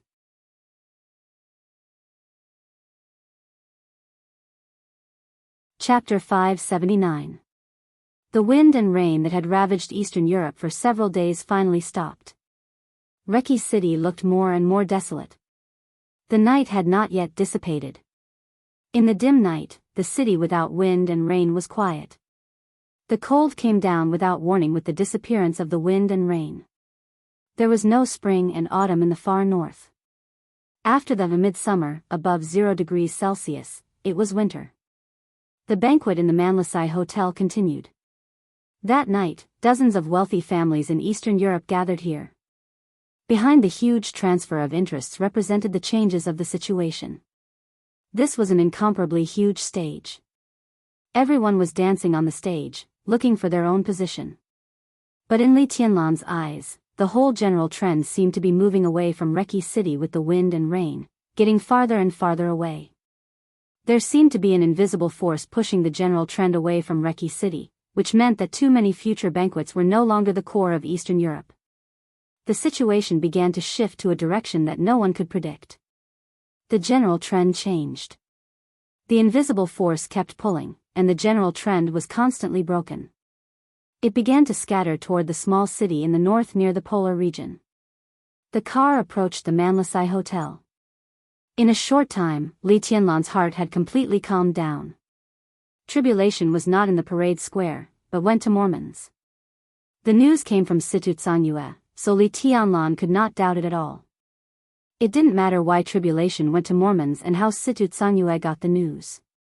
What mattered was that Tribulation had gone to that small city. Qin Weibai was also on the way to Mormon's. In the plan of Samsara Palace, Mormon's was the end of everything. Li Tianlan didn't know what would happen there, but since he had made a decision, all the anxiety and worry began to disappear from his heart. He drove, and there was only cold reason and calmness left in his heart. The car drove past the front door of the Manlisai Hotel. Li Tianlan took out his mobile phone and dialed Prime Minister Rieker's number. His tone was low and flat. Arrange a private plane. The sooner, the better. I'm going to Mormon's. There was silence on the phone. Rieker, who obeyed Li Tianlan's words, did not say a word. His rapid breathing came from the phone with anger and embarrassment. Li Tianlan raised his eyebrows. Before he could speak, Rieker's voice sounded. Your Highness, I'm at the defense building. You'd better come in person. Li Tianlan frowned and hung up the phone. Thinking of Rieker's subtle tone, he suddenly pressed the button. Throttle. The National Defense Building of Wulan State stood in the center of Reki City. When Li Tianlan arrived, he immediately found that all the signal lights around the National Defense Building had begun to operate. The NEET army had begun to set up defenses around the building intentionally or unintentionally, and the solemn atmosphere was overwhelming. At the main entrance of the National Defense Building, Rieker's secretary was waiting. When he saw Li Tianlan coming, he hurriedly saluted and immediately took him upstairs. The interior of the National Defense Building was completely brightly lit. All the staff seemed to have returned to their posts late at night. Everyone was busy. The generals walked past him with serious expressions and discussed the battle plan. The staff officers were in a hurry. More people ran to the elevator with documents in their arms. The tense atmosphere surrounded Li Tianlan clearly, like a dark cloud of war. Li Tianlan frowned, looked at the secretary leading the way in front of him and asked, "What's going on? This chapter is not over. Please turn the page." The secretary's face was pale. He said something vaguely. He was distracted and his words were in a mess. Li Tianlan vaguely heard words such as snow country, polar bear, war, and so on. Moreover, his Chinese was too stiff. Even with limited information, Li Tianlan found it extremely difficult to understand. The two quickly approached the elevator closest to the main entrance. Several staff officers saw Li Tianlan and gave way without hesitation. The elevator went all the way up and finally stopped outside the conference room on the 7th floor. Li Tianlan narrowed his eyes, walked out of the elevator, and directly pushed open the door of the conference room. The conference room was already crowded. Prime Minister Rieker was standing at the front of the conference room, staring at the screen in front of him in silence. Several high-level officials of Wulan State, Daoist, the current patriarch of Rekvia, Qin Dongqiao, the patriarch of the Qin clan, General of 9 Heavens of Zhongzhou State, Li Wangsheng, Lin Yuxian, and Dongqing Rushi, who was a little confused and weak, all gathered in the conference room. Seeing Li Tianlan come in, everyone stood up. Before Li Tianlan could speak, Rieker, who had been staring at the screen, turned around and said in a hoarse voice, "Your Highness, the real war has come." Li Tianlan, who had been mentally prepared, walked to the main seat and sat down. He said calmly, "What's the specific situation?" Rieker glanced at Daoist. Daoist nodded, got up, and said, "A few hours ago, Tyrant, the former leader of the Polar Ground Alliance, appeared in the Palace of Snow Country. In less than an hour, Snow Country began to declare war on all the dark forces in Eastern Europe. Tyrant was appointed as the Chief Marshal of the military of Snow Country. The branches of the Arctic Army have wiped out 6 small and medium-sized dark forces in the process of mobilization. At the same time, Snow Country blocked all airspace. Now look at their movements, whether it is the Arctic Army or the Bear Army, their destination is Mormons. Mormons. It was Mormons again. It was Mormons. Li Tianlan's heart was pounding. He nodded expressionlessly and said, "Go on." As soon as Tyrant's appointment was confirmed, Snow Country had held a temporary war conference among Eastern European countries. In the shortest time, more than 9 countries had made it clear that they were willing to advance and retreat with Snow Country to protect Eastern Europe. Li Tianlan suddenly sneered. Whose Eastern Europe is Eastern Europe? There were many countries in Eastern Europe, but in the capitalist world, everything belonged to capital, not people. And capital belonged to the wealthy families. Whose Eastern Europe was Eastern Europe? This is the root cause of the war. Qin Dongqiao said slowly. He stood up, walked to the screen, and reached out to tap the screen. The map of Eastern Europe on the screen lit up, and the territories of each country appeared clearly in front of everyone. The map was completely red, as if the color of blood was flashing gently, with the smell of death. Your Highness, as you can see, now almost all of Eastern Europe is a battlefield. Many countries have stood in the camp of Snow Country and even attacked their own wealthy families. The wealthy families attending the banquet here tonight are the first targets of the camp of Snow Country. Now these wealthy families are fighting back with all their might, and countless small and medium-sized forces that have not yet withdrawn from Eastern Europe are involved. As we speak, the land of Eastern Europe, every country, and even every city is bleeding. Li Tianlan took a deep breath and stood up. This chapter is not over. Please turn the page. He was expressionless. Reki City will not stand in the camp of Snow Country. The 5 countries in Eastern Europe are still stable for the time being. As for the Qin clan, Bayou State can also stabilize the situation, but it can only stabilize the situation. 9 countries have expressed that they are in the camp of Snow Country. As for now, no one can say for sure if there will be more. But they have formed a military alliance in the fastest time and blocked the 5 countries in Eastern Europe. 40 minutes ago, 2 cruise planes of Wulan State were shot down over Colin City.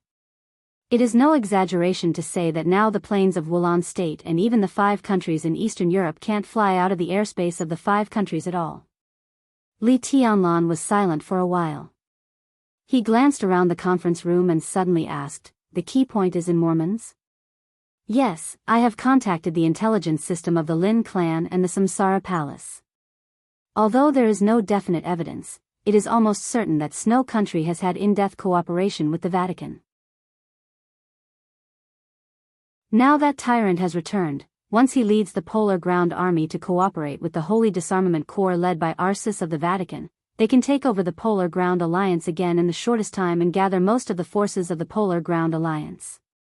At that time, they will have an army and a master. In terms of top combat power, they will have Tyrant and Arcis. This kind of strong force is enough for them to destroy all the dark forces in Snow Country." Lin Yoxian's tone was calm. Li Tianlan looked at the map in front of him with cold eyes. "Wipe out the interior of Snow Country and then march into Im?" he asked suddenly. Dongxing Rushi frowned slightly and wanted to say something but stopped on second thought. Li Wangxing had already said directly, if these 2 forces cooperate, the Arctic Ocean Command can't stop them. Li Tianlan nodded. As soon as Im was broken, all 5 countries in Eastern Europe would be exposed to the fangs of Snow Country and the Vatican. If Snow Country and the Vatican were allowed to enter the 5 countries in Eastern Europe, all the situations created by Jianghu State here would collapse. The signed agreements and huge profits would also turn into nothingness. Now all the wealthy families in Reki City would end up ruined. The influence of Jianghu State in Eastern Europe would completely disappear, and this land would be completely ruled by Snow Country. The most important thing was that this plan, which sounded crazy, was completely possible to succeed. After all, Snow Country was also one of the dominant countries in the world. As one of the most powerful superpowers in the world with the combination of elite troops, powerful armaments, a large number of masters and invincible realm experts, it was enough to overturn all situations. No one had expected that Snow Country, which had been extremely silent in the chaos of Eastern Europe, would suddenly launch a counterattack so fierce and abrupt. The good situation had become precarious under Snow Country's attack. Snow Country. Mormons, the Vatican, Li Tianlan muttered to himself and suddenly said, "Prepare the car. Let's go to Mormons." With the airspace blocked, the only way to go to Mormons was to drive. The ground was full of battlefields at this time. Lin Yuxian was stunned. Dongqing Rushi opened her mouth. Li Wangsheng and Yi looked at each other. Everyone had helplessness and bitter smiles on their faces. It was easy to find a car. But now that the Snowdance Corps was imprisoned by Wang Tianzong, where could they find people? Everyone was looking at Li Tianlan.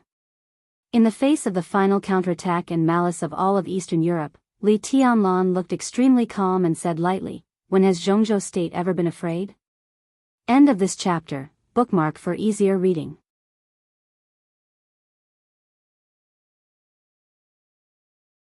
Chapter 580. In any war of any scale, having no one available was always the most awkward problem. The Snowdance Corps was full of experts. Li Tianlan originally had elite soldiers everywhere. But when the entire Snowdance Corps was frozen by Wang Tianzong's sword, Li Tianlan's biggest trump card was suddenly abolished. He was still a marshal, but he had lost his own troops. It was a distance of thousands of miles from Reki City to Mormons, and he had to pass through the borders of 6 countries along the way.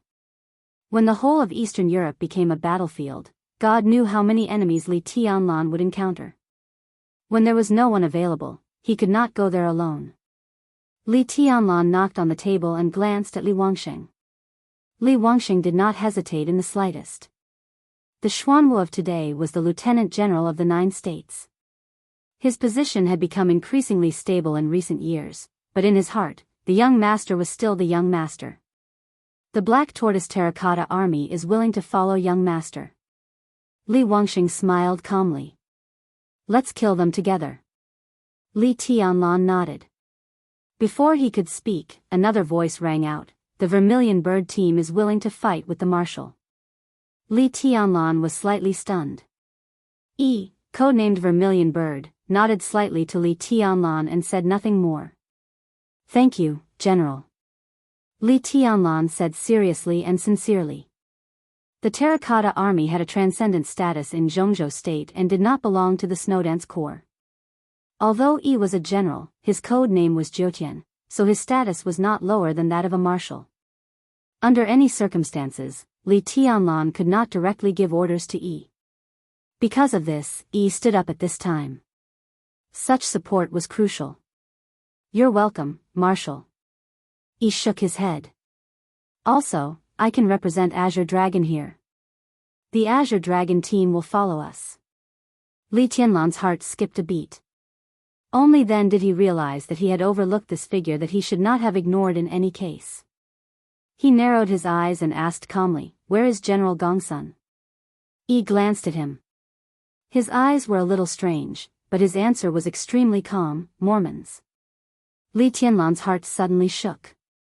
The atmosphere in the conference room suddenly became a little subtle. The appearance of the tyrant, the movement of the Polar Bear Army, the war in Eastern Europe. After the storm, the core of the entire Eastern Europe was converging toward Mormons. Now that Gongsun Chi was already in Mormons, did it mean, to some extent, that Jianghu state was not completely passive in this sudden chaos? Marshal, there's something you said just now that I deeply agree with. Yi's tone was calm and steady. The current situation is indeed terrible and sudden. But have we, Jianghu state, ever been afraid? Li Tianlan suddenly clenched his fists and his eyes fell directly on Qin Dongqiao. Before he could speak, Qin Dongqiao said directly, "Time is short, and the number of people that the Qin clan can mobilize is limited. Your Highness, now the Qin clan can gather about 300 elites in Reki City.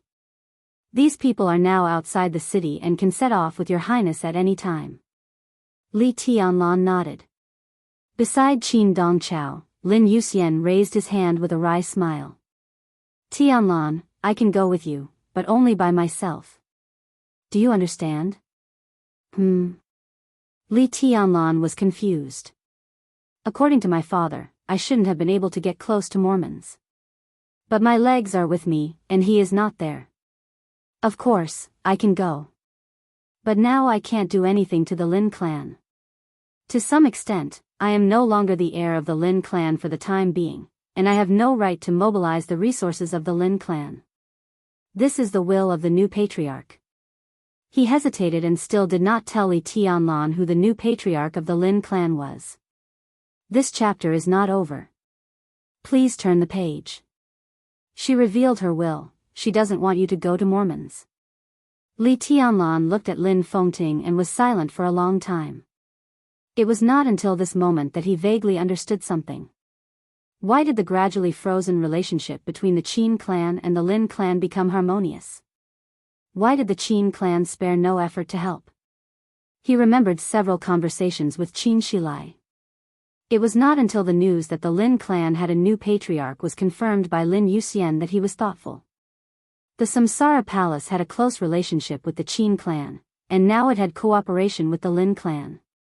Did the so-called new patriarch of the Lin clan come from the Samsara Palace? It was self-evident who was qualified to be the patriarch of the Lin clan in the Samsara Palace and did not want him to go to Mormons. He looked at Qin Dongchao and said in a slightly hoarse voice, "Is it her?" Qin Dongchao subconsciously avoided Li Tianlan's gaze. After hesitating for a moment, he nodded. Li Tianlan took a deep breath and smiled. "I have to go," he whispered, as if he was muttering to himself, but the determination between the lines was so strong. The final battle was in Mormons. The Vatican, Snow Country, the Polar Ground Alliance. The Samsara Palace, the Lin clan. Even the Purgatory of Heaven capital. The Terracotta Army, and even the Wang family of Beihai. Now they were all gathering in that direction. Li Tianlan was not sure what would happen there. But now Wang Tianzong was in Reki City. Once Tyrant and Arsis joined forces, the endless elites of Snow Country and fanatics would merge into one. Whether it was the Samsara Palace, the Lin clan, or the Purgatory of Heaven capital, they would all be in great trouble. Now the huge army swept across the whole of Eastern Europe, and the real torrent was gathering in Mormons. Once Tyrant and the Vatican broke through Mormons, the core of Jianghu state's interests in Eastern Europe, would be the first to bear the brunt, followed by the 5 countries in Eastern Europe. That was the real general trend, and it was unstoppable. Because their army was endless. The general trend was advantageous. Going to the end was also a dead end. Li Tianlan and even all the interests of Jianghu state in Eastern Europe were facing an unprecedented threat. This was the most violent counterattack of Snow Country. There was only one way in front of him. He had to fight and extinguish all the forces of Snow Country, or he would be attacked by Snow Country and everything on his side would be extinguished by Snow Country. This way was so clear. How could Li Tianlan not go?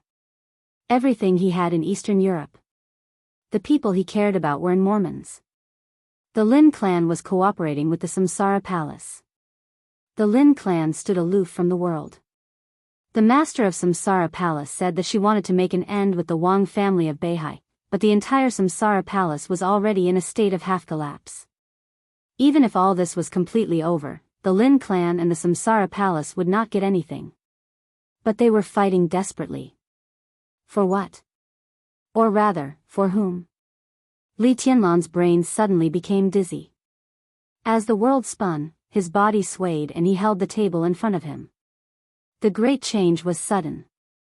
Everyone in the conference room stood up abruptly. Dongqing Rushi appeared beside Li Tianlan immediately and frowned.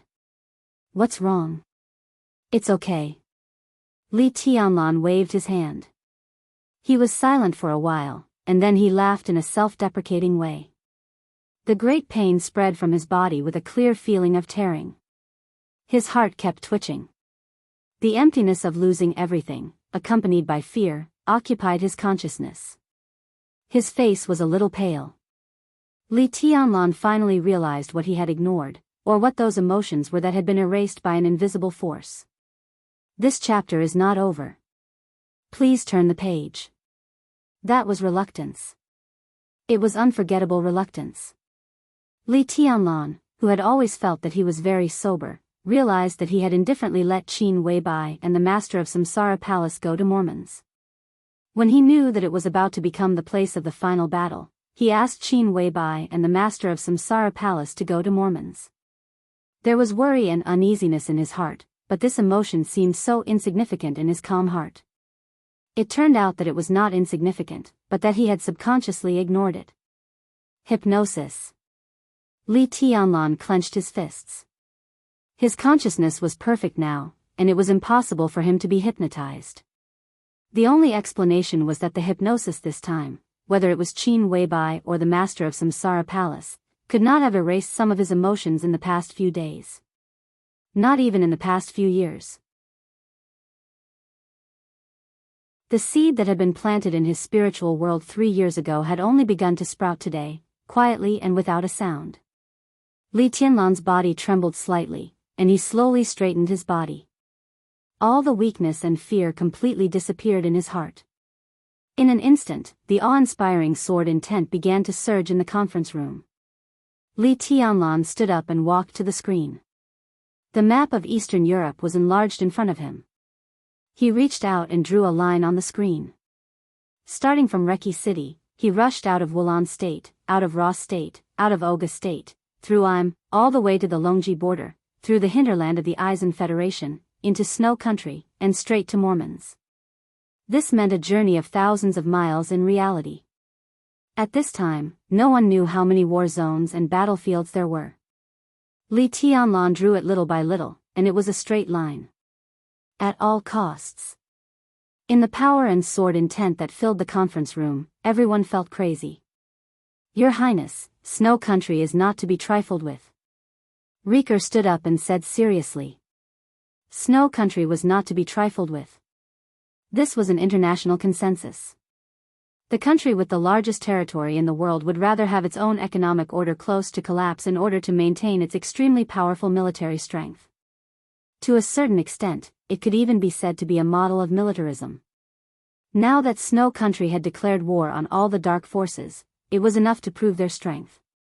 This was no longer a conflict in the dark world. This was a war. And Snow Country was one of the countries with the strongest war power and war potential in the world. I know. Li Tianlan looked at the map in front of him. Everyone knows that Snow Country is not to be trifled with. But after so many years, it seems that many people have forgotten that the Li family is not to be trifled with. He stared deeply at the map of Eastern Europe in front of him, his eyes sharp and ferocious. Eastern Europe. This land, which had been trampled by the Li family in the past, seemed to have forgotten the sharpness of the Li family and the awe they should have. He stared at the vast territory of Snow Country, and his whole mind had flown to Mormons. His real reluctance and future were there. The Snowdance Corps was imprisoned by a sword. So he was no longer a marshal. But Li Tianlan was still Li Tianlan. Today, he had Li Wangsheng, Lin Yuxian, Yi, and the elites of the Qin clan by his side. Even if he had nothing by his side and was alone, he still had confidence in himself. He dared to fight his way through alone. In troubled times, Jianghu State was not afraid. When had the Li family ever been afraid of anything? He slowly turned around and said calmly, "Let's go." End of this chapter, bookmark for easier reading.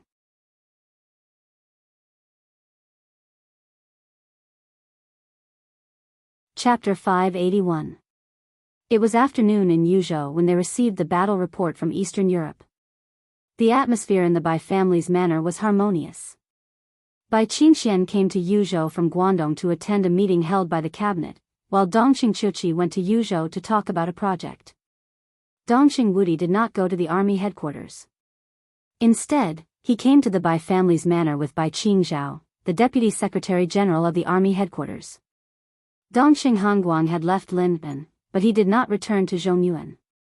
Instead, he was a guest in the Bai family. This was a rare scene over the years. The giant group had always been a little loose. In recent years, as the leaders of the giant group, although the Bai family and the Dongqing clan could still maintain the same general direction, the cracks in private had become more and more obvious. It was all mediated by the Zhou family. The root cause of the gradual alienation of the two families was nothing more than the worsening relationship between Bai Qingxian and Dongqing Wudi. But recently, the relationship between Dongqing Wudi and Bai Qingxian had gradually warmed up. In addition, Dongqing Wudi held a post in Yuzhou. The relationship between the two families began to gradually ease, and they visited each other more frequently. Dongqing Chuqi and her mother were making dumplings in the kitchen. In the living room, Bai Zhanfang, Bai Qingzhao, Dongqing Hongguang, and Dongqing Wudi were chatting. All four of them were big shots who were qualified to see the top secrets of Zhongzhou State. The topic also revolved around Eastern Europe, so the atmosphere of the conversation was as serious as a meeting of the army headquarters. Near dinner time, Bai Zhanfang took the initiative to mention the engagement between Li Tianlan and Dongqing Rushi. After the war, the news that Li Tianlan did not take care of the Snowdance Corps but took Dongqing Rushi to get a room had now spread widely among the upper class of Zhongzhou State. Countless people reprimanded it as absurd. But specifically, inside the Dongqing clan, everyone was smiling, and the engagement had begun to be put on the agenda. Recently, there had been a lot of internal turmoil in the Dongqing clan. The fact that Li Tianlan and Dongqing Rushi were together could be said to be the only good news, so Dongqing Wudi discussed it with great interest. On impulse, he even decided to marry Li Tianlan and Dongqing Rushi as soon as they came back from Eastern Europe. In the happy atmosphere, Lieutenant General Cheng Huaining, commander of the Arctic Ocean Command, directly called Dongqing Wudi's cell phone. Without any courtesy, the first sentence made the smile on Dongqing Wudi's face disappear. "Marshal, the war has broken out." Countless gunshots rang from the phone. The roar of explosions was continuous, and Cheng Huaining's voice was intermittent. Dongqing Wudi narrowed his eyes. At this moment, he, who had been smiling, had become a little strange to everyone, including Dongqing Hongguang. He slowly stood up and looked out the window. It was already dusk outside the window. The afterglow of the setting sun illuminated the sky, and the white clouds in the sky seemed to be burning. The setting sun was like blood. Dongqing Wudi said calmly, "Where are you?" "I'm Eastern Europe, battlefield." The signal seemed to be jammed, and intermittent messages kept coming. Arctic Ocean, 6 bases, attack. Snow Country. His Highness Tianlan. Snowdance Corps is imprisoned. Dongqing Wudi listened quietly and tried to distinguish the information. Cheng Huaining didn't say a word of nonsense, but all the information was incomplete. "You don't have enough men?"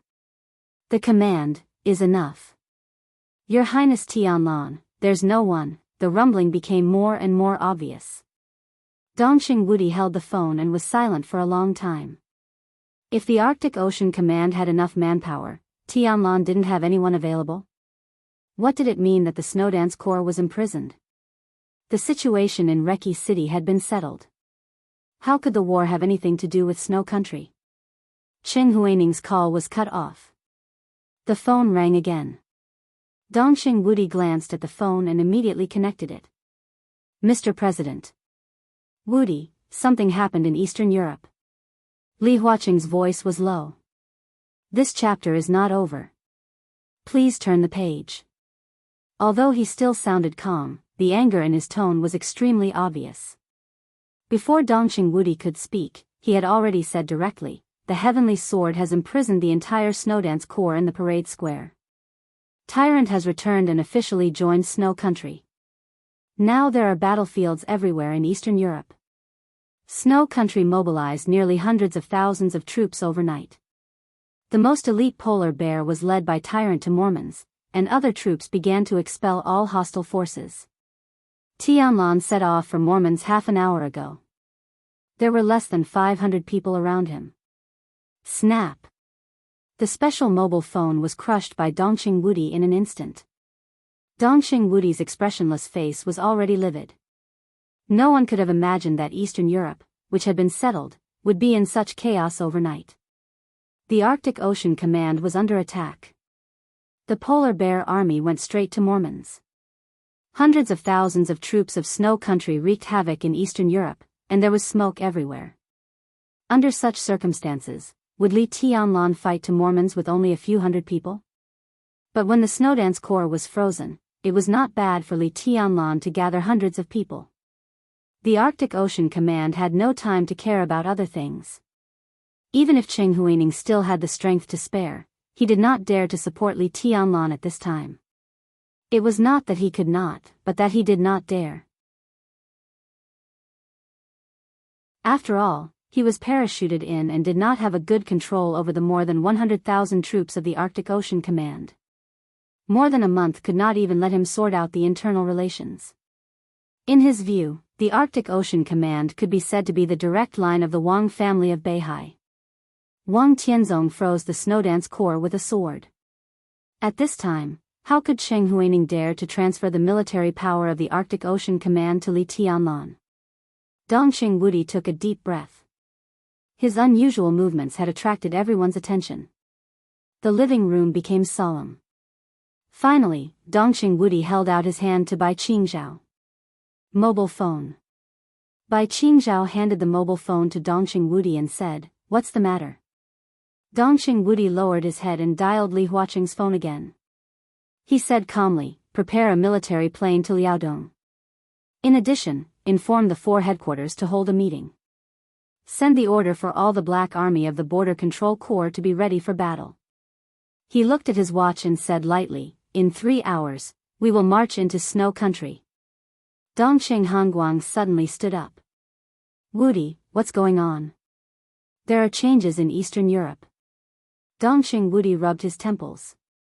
"I don't know a lot of things for the time being, but Tyrant returned and Snow Country began to be restless. Now the whole of Eastern Europe has become a battlefield. The specific news should come back soon. Dad, time is running out. I'll go to the headquarters of the Black Dragon Army first." He paused and continued, "Don't worry, Zhongzhou State is fine, and so is Tianlan. Nothing will happen." Snow Country? Dongqing Hongguang's eyes were a little cold. Dongqing Wudi suddenly sneered. "It's no big deal. The Arctic Army and the Bear Army? 10 years ago, 30,000 elites were chased by 3,000 people of my Thunderbolt Battalion for nearly 600 miles and even lost their flag? How can they be called elites?" Boundless murderous aura surged out of him. Dongqing Wudi's eyes turned blood red. He got up and walked out of the door, saying calmly, "I'm going to destroy Snow Country." Reki City, Parade Square. Tens of thousands of elites of the Snowdance Corps were still motionless. In front of Li Huaqing, Wang Tianzong, who was condensed by sword energy, had quietly disappeared. Li Huaqing's expression gradually became cold. As soon as the news of the chaos in Eastern Europe reached his ears, he did not rush to the defense building of Wulan State, because he knew it was meaningless. In fact, he came to Wulan State as a symbol, and the real influential person was Li Tianlan. So Li Huaqing stayed here, hoping to influence Wang Tian. This chapter is not over. Please turn the page. Indulgence. But now it seemed that all his efforts had completely failed. "Is the current situation also in your plan?" Li Huaqing asked in a cold tone through the huge and vague sword intent. The next second, Wang Tianzong's voice sounded from afar, extremely clear. "Yes. What on earth do you want?" Li Huaqing frowned. "I've already said it." Wang Tianzong's voice was quiet, without any fluctuation. "I want the whole of Eastern Europe." Li Huaqing sneered. "Can you get it? Is the current situation in your plan?" "Tianzong, you're too confident. No one can control everything. In such a situation, even if you control Tyrant and even the president of Snow Country, what can you do? Snow Country has hundreds of thousands of troops, and other countries have countless troops. They are fighting everywhere. No one has a way to retreat. Who else can you control? Who is willing to listen to you? Don't worry." Wang Tianzong said blandly, "After today, everything should be over. You can't win." Li Huaqing roared, "How many people can the Wang family of Beihai have? Do you want to move the entire Beihai Corps to Eastern Europe? Not only can you not take down Eastern Europe, but you may even ruin everything in front of you. Tianzong, it's still not too late. The 10,000 people in front of you still have a chance to reverse the situation. They can only stay here." Wang Tianzong's voice was firm and indifferent. "President, these are the most elite troops of Zhongzhou State. They can participate in any battlefield, but they shouldn't die in vain in this situation tonight. I'm responsible for Zhongzhou State by keeping them here." He paused and continued, "As for the Wang family of Beihai. The main reason why the Wang family of Beihai has always been able to dominate the dark world is not how many people we have, but because we have swords." Vaguely, he laughed.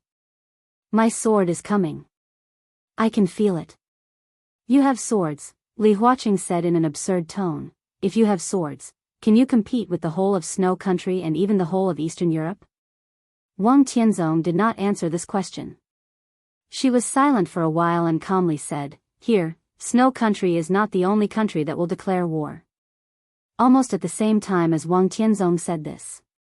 With Snow Country as the center, the same news spread to all corners of Eastern Europe almost at the same time through countless channels. The Wang family of Beihai, which had been operating in Eastern Europe for many years, almost used all its trump cards at once. Countless news spread quickly. Within Snow Country, a large number of killings started without warning. It belonged to the Wang family of Beihai. After a long silence, the will belonging to the Sword Emperor began to wreak havoc throughout Eastern Europe unscrupulously. Everyone received the news. That was the official notice belonging to the Wang family of Beihai. If you want to take Eastern Europe, every country and city in Eastern Europe, mountains, rivers, grass, trees, senior officials, and people, will be under the sword of Beihai. In the palace of Snow Country. The president of Snow Country, who had just finished the meeting, looked at the notice that appeared silently on his desk and was silent for a long time. A general, who was ready to lead the army to set off after the tyrant, looked angry and ferocious. Mr. President, what is this? The president of Snow Country was silent. After a long time, he said faintly, "Isn't it obvious? This is a notice." A notice was the weakest thing, but it was also the most powerful thing. A country and a city, mountains, rivers, grass, trees, senior officials, and people. They were all under the sword of Beihai. There was no threat, no advice. This notice was placed here, like the sharpest sword, suppressing all of Eastern Europe. Under the sword, there were always only two choices. Surrender. Or death. End of this chapter, bookmark for easy reading.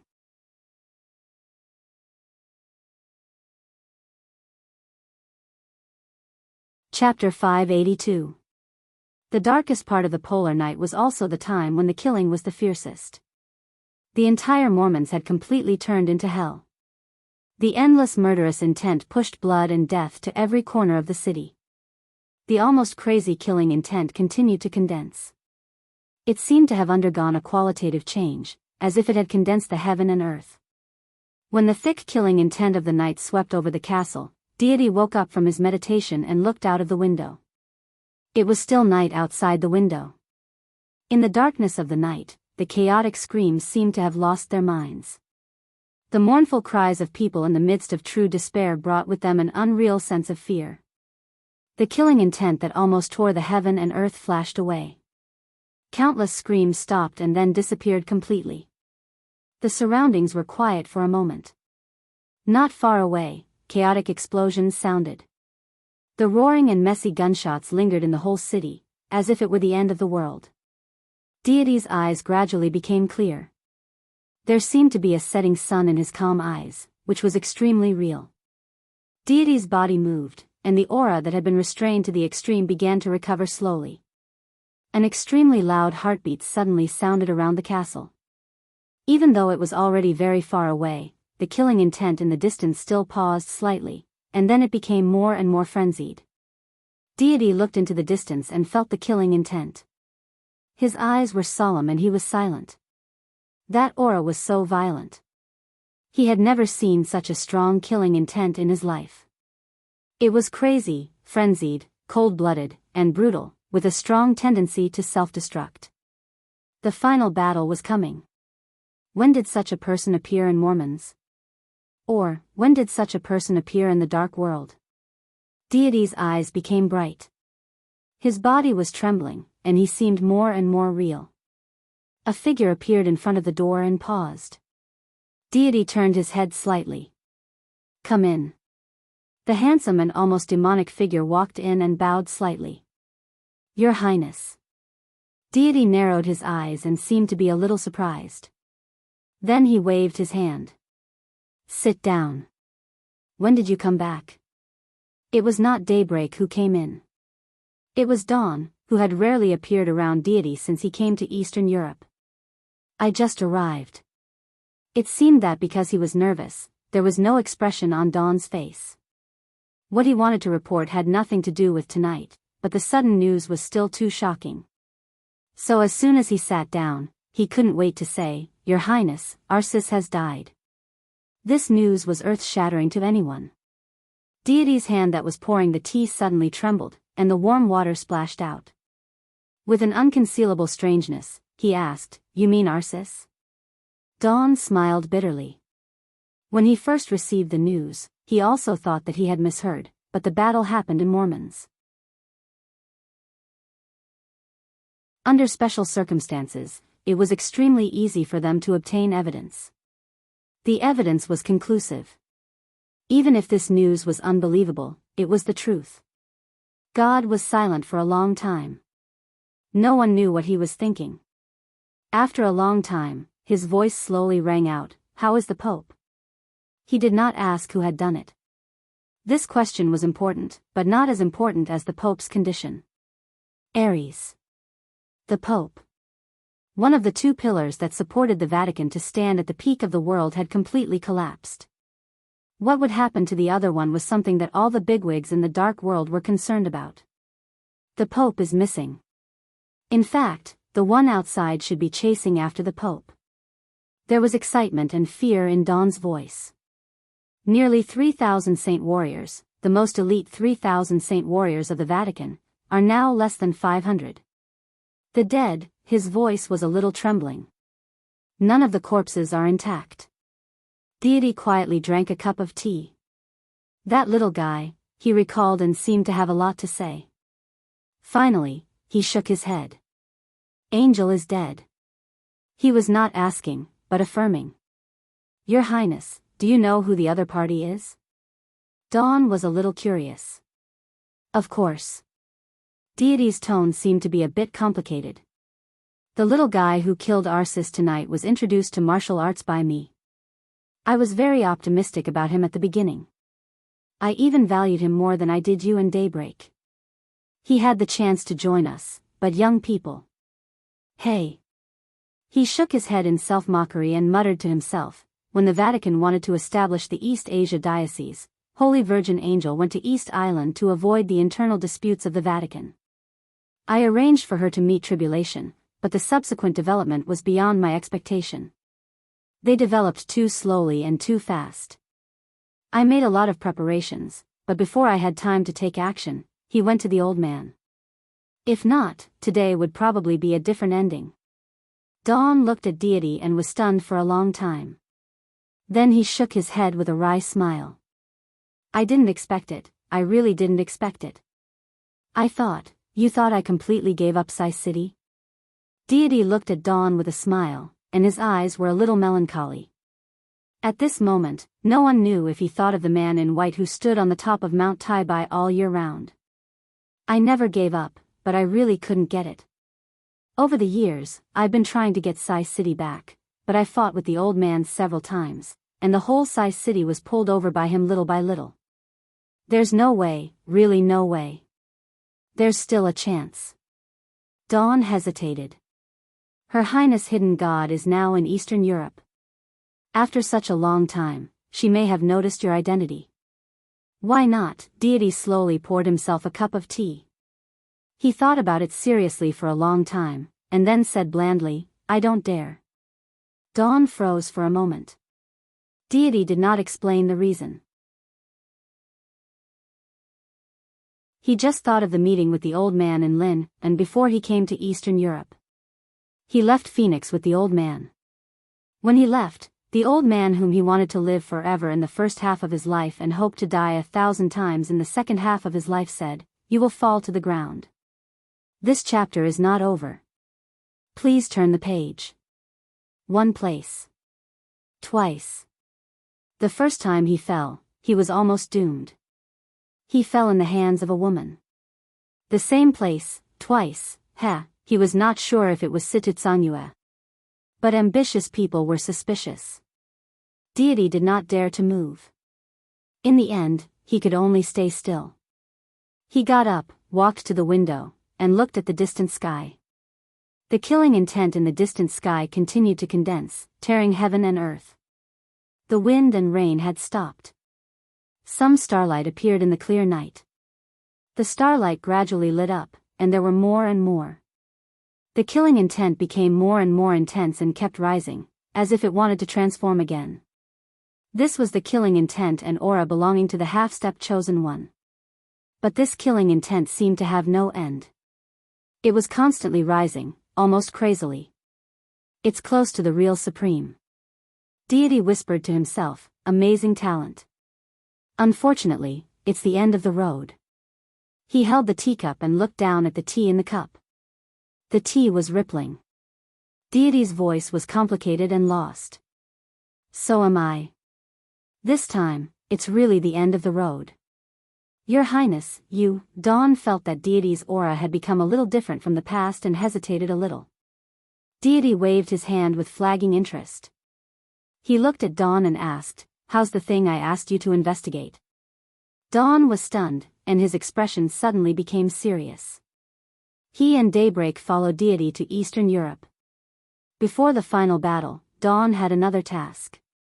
His task was very difficult, but in the chaos, it was not impossible. What he needed to do was to determine the whereabouts of people. But what he needed to determine was the whereabouts of experts of the invincible realm. It was not a certain expert of the invincible realm.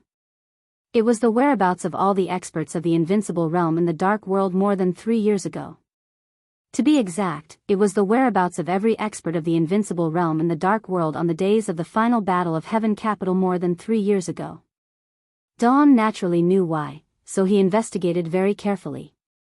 More than 3 years ago, a few days before the final battle of Heaven Capital, a young man named Huawu, who had never appeared in the eyes of any force in the dark world, died. He was the son of Deity. For more than 3 years, the Purgatory of Heaven Capital, headed by Dawn, had been investigating this matter carefully, looking for any clues. Huawu was just a teenager at that time, but Deity's martial arts had made great breakthroughs. The immortality seal could break the shackles of martial arts. At that time, the teenager, who was only 17 or 18 years old, had the strength of the thunder-shocking realm. His martial arts were extremely stable, and he had reached the limit of every realm. Dawn knew how terrifying Huawu was at that time. Although Huawu was not at the peak of the thunder-shocking realm, he was no less than most of the half-step invincible realm experts. When they checked the scene afterward, all the signs showed that there seemed to be no power of the invincible realm involved in that battle. But the problem was that if there was no power of the invincible realm, the other party could not kill Huawu at all. If Huawu wanted to run, no one could stop him unless he was in the invincible realm. An absolute super genius died in East Island, which rose in the Purgatory of Heaven Capital. Deity had endured the anger in his heart for 3 years. Huawu definitely died under the power of an invincible realm expert. Now the chaos in East Island broke out. After the day of death and the trial day, all the invincible realm experts suffered heavy casualties, and all the superpowers were in chaos. Dawn found an opportunity and began to carefully investigate the whereabouts of every invincible realm expert from more than 3 years ago until today. Dawn was a little hesitant. Deity raised his eyelids. Speak. More than 3 years ago, during the final battle of Heaven Capital, Wang Tianzong, Gu Xingyun, Jiang Qinyan, Chaos, Tianhai Wuji, and Lusheng Tsangquan were all in Huading. Dawn hesitated.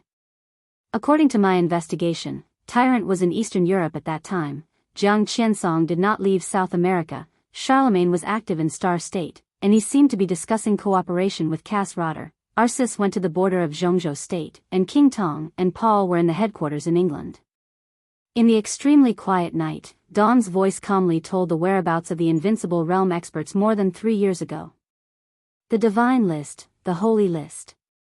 Most of the dozens of invincible realm experts now had accurate information. At some point, Dawn stopped. Deity drank tea silently and said blandly, "There are 2 more people. We can't confirm the whereabouts of these 2 people at present." Dawn said with a bitter smile, "One is the master of Samsara Palace. She didn't take action in Huading at that time. During that time, no one could determine her whereabouts. As for the other person," he hesitated and said cautiously, "It's Li Shi, the wife of the governor of Kunlun City. She was in East Island at that time, but we don't know where she was." At present, Li Shi is the most suspicious. Deity was motionless, as if he had turned into a statue. The master of Samsara Palace. Li Shi. These were the two most suspicious people at present. In the silence, Deity lit a cigarette and took a deep breath. Do you know Saint? He asked suddenly. Saint of Samsara Palace? Dawn was a little curious. After the final battle of Heaven Capital, Saint stayed in East Island and brought Li Tianlan, who was shot in the heart, back to Zhongzhou State. From then on, his identity was no longer a secret in the purgatory of Heaven Capital. Wei Kunlun of Mount Shu. It's him. Deity said quietly, in recent days, I suddenly thought of something related to Saint. Dawn was confused. She didn't know why God was talking about the saints at this time. Saint was one of the strongest superiors of the half-step invincible realm in the Dark World, which was the traditional combat capability of the invincible realm. But no matter what happened now, at least 3 years ago, Saint didn't really break through the invincible realm. Even if Huawu couldn't defeat Saint, he could at least escape. More than 3 years ago, at the last moment of the final battle of Heaven Capital, Deity's tone was low and hoarse, with a hint of coldness. If this chapter is not finished, please turn the page.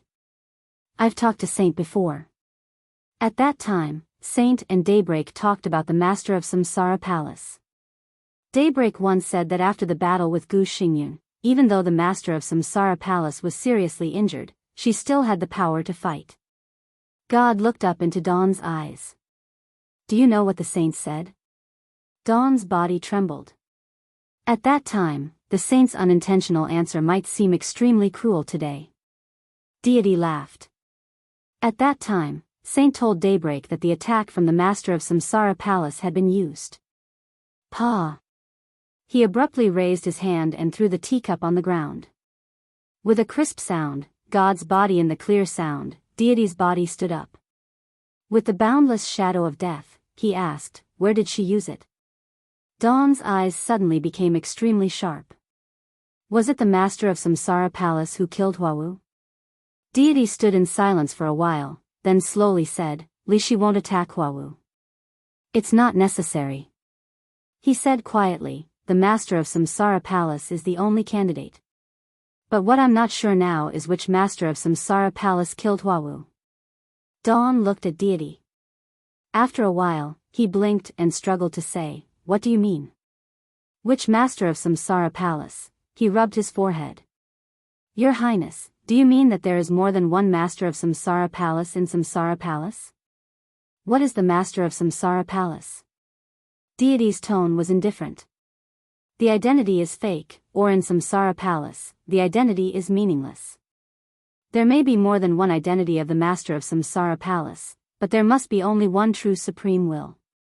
He was silent for a while and continued, some time ago, I received a message from Wang Tianzong. The message was very simple. He said that he found a woman named Qin Weiyun in the Qin clan. A few years ago, she was in danger when she was traveling in Europe. She was saved by the high-level officials of Samsara Palace and was recognized as his sworn sister. Dawn was a little confused. He suddenly felt that the story was a little familiar. Do you still remember the origin of Qin Weibai? Qin Weibai was in danger in Europe. She was saved by the master of Samsara Palace and was recognized as his sworn sister. Deity's tone was a little cold. If this is a story, then in this story, Qin Weiyun is said to be Qin Weibai. If Qin Weiyun really exists, then where is Qin Weibai in this story? Dawn was confused. He couldn't figure out the relationship for a while, but the general trend at present was extremely clear. He hesitated and said softly, Your Highness, at least we are still cooperating with Samsara Palace. Cooperation? Deity laughed. There is no cooperation. He said, I wasn't sure until not long ago that Qin Weibai involved me in the chaos and didn't intend to cooperate with me. Then what does she want to do?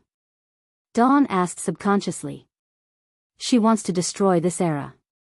Deity's tone was cold.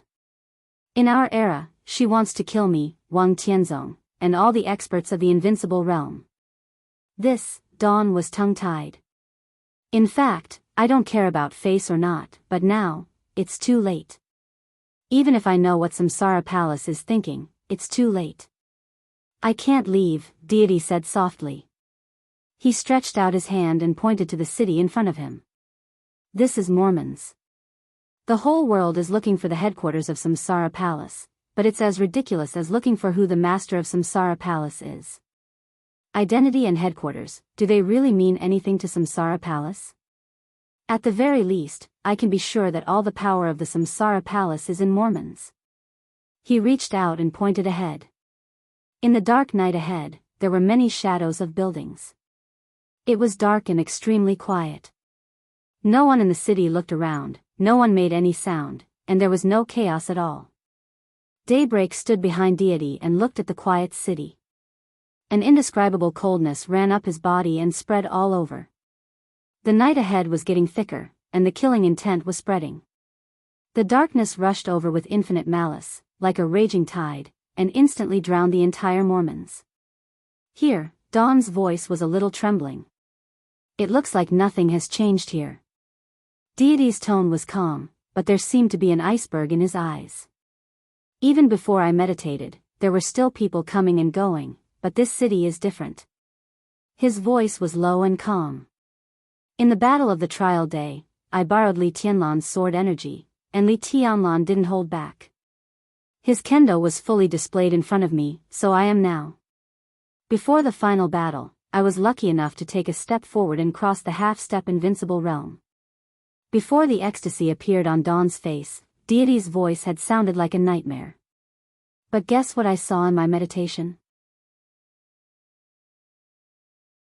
He laughed softly, and his voice sounded like he was groaning. My sword chi domain expanded several times after my breakthrough, and it's now able to envelop an area of 10,000 meters. However, within 10,000 meters, in every street and every house, I only see killing intent. No matter men or women, there was only killing intent. The killing intent was all over the city. Only in this way can tribulation successfully break through to the present level with the help of the killing intent of the whole city. He turned to look at Dawn and said in a low voice, to be exact, there are no civilians in Mormons now. All the civilians have withdrawn. In this city, every household, except our own people, the rest are enemies. There may be people from other forces, but most of them should be from the Samsara Palace. Dawn looked out of the window subconsciously. It was as dark as ink outside the window, extremely depressing and cold. A city without civilians. Mormons was the place of the final battle. The whole city was a battlefield. A city without civilians. A city, an empty city full of enemies. It was also destined to be a place of blood and corpses. End of this chapter, bookmark for easier reading. You're tuning into the Carefree Valley YouTube channel. Don't forget to subscribe and join us on this journey to catch the most captivating stories.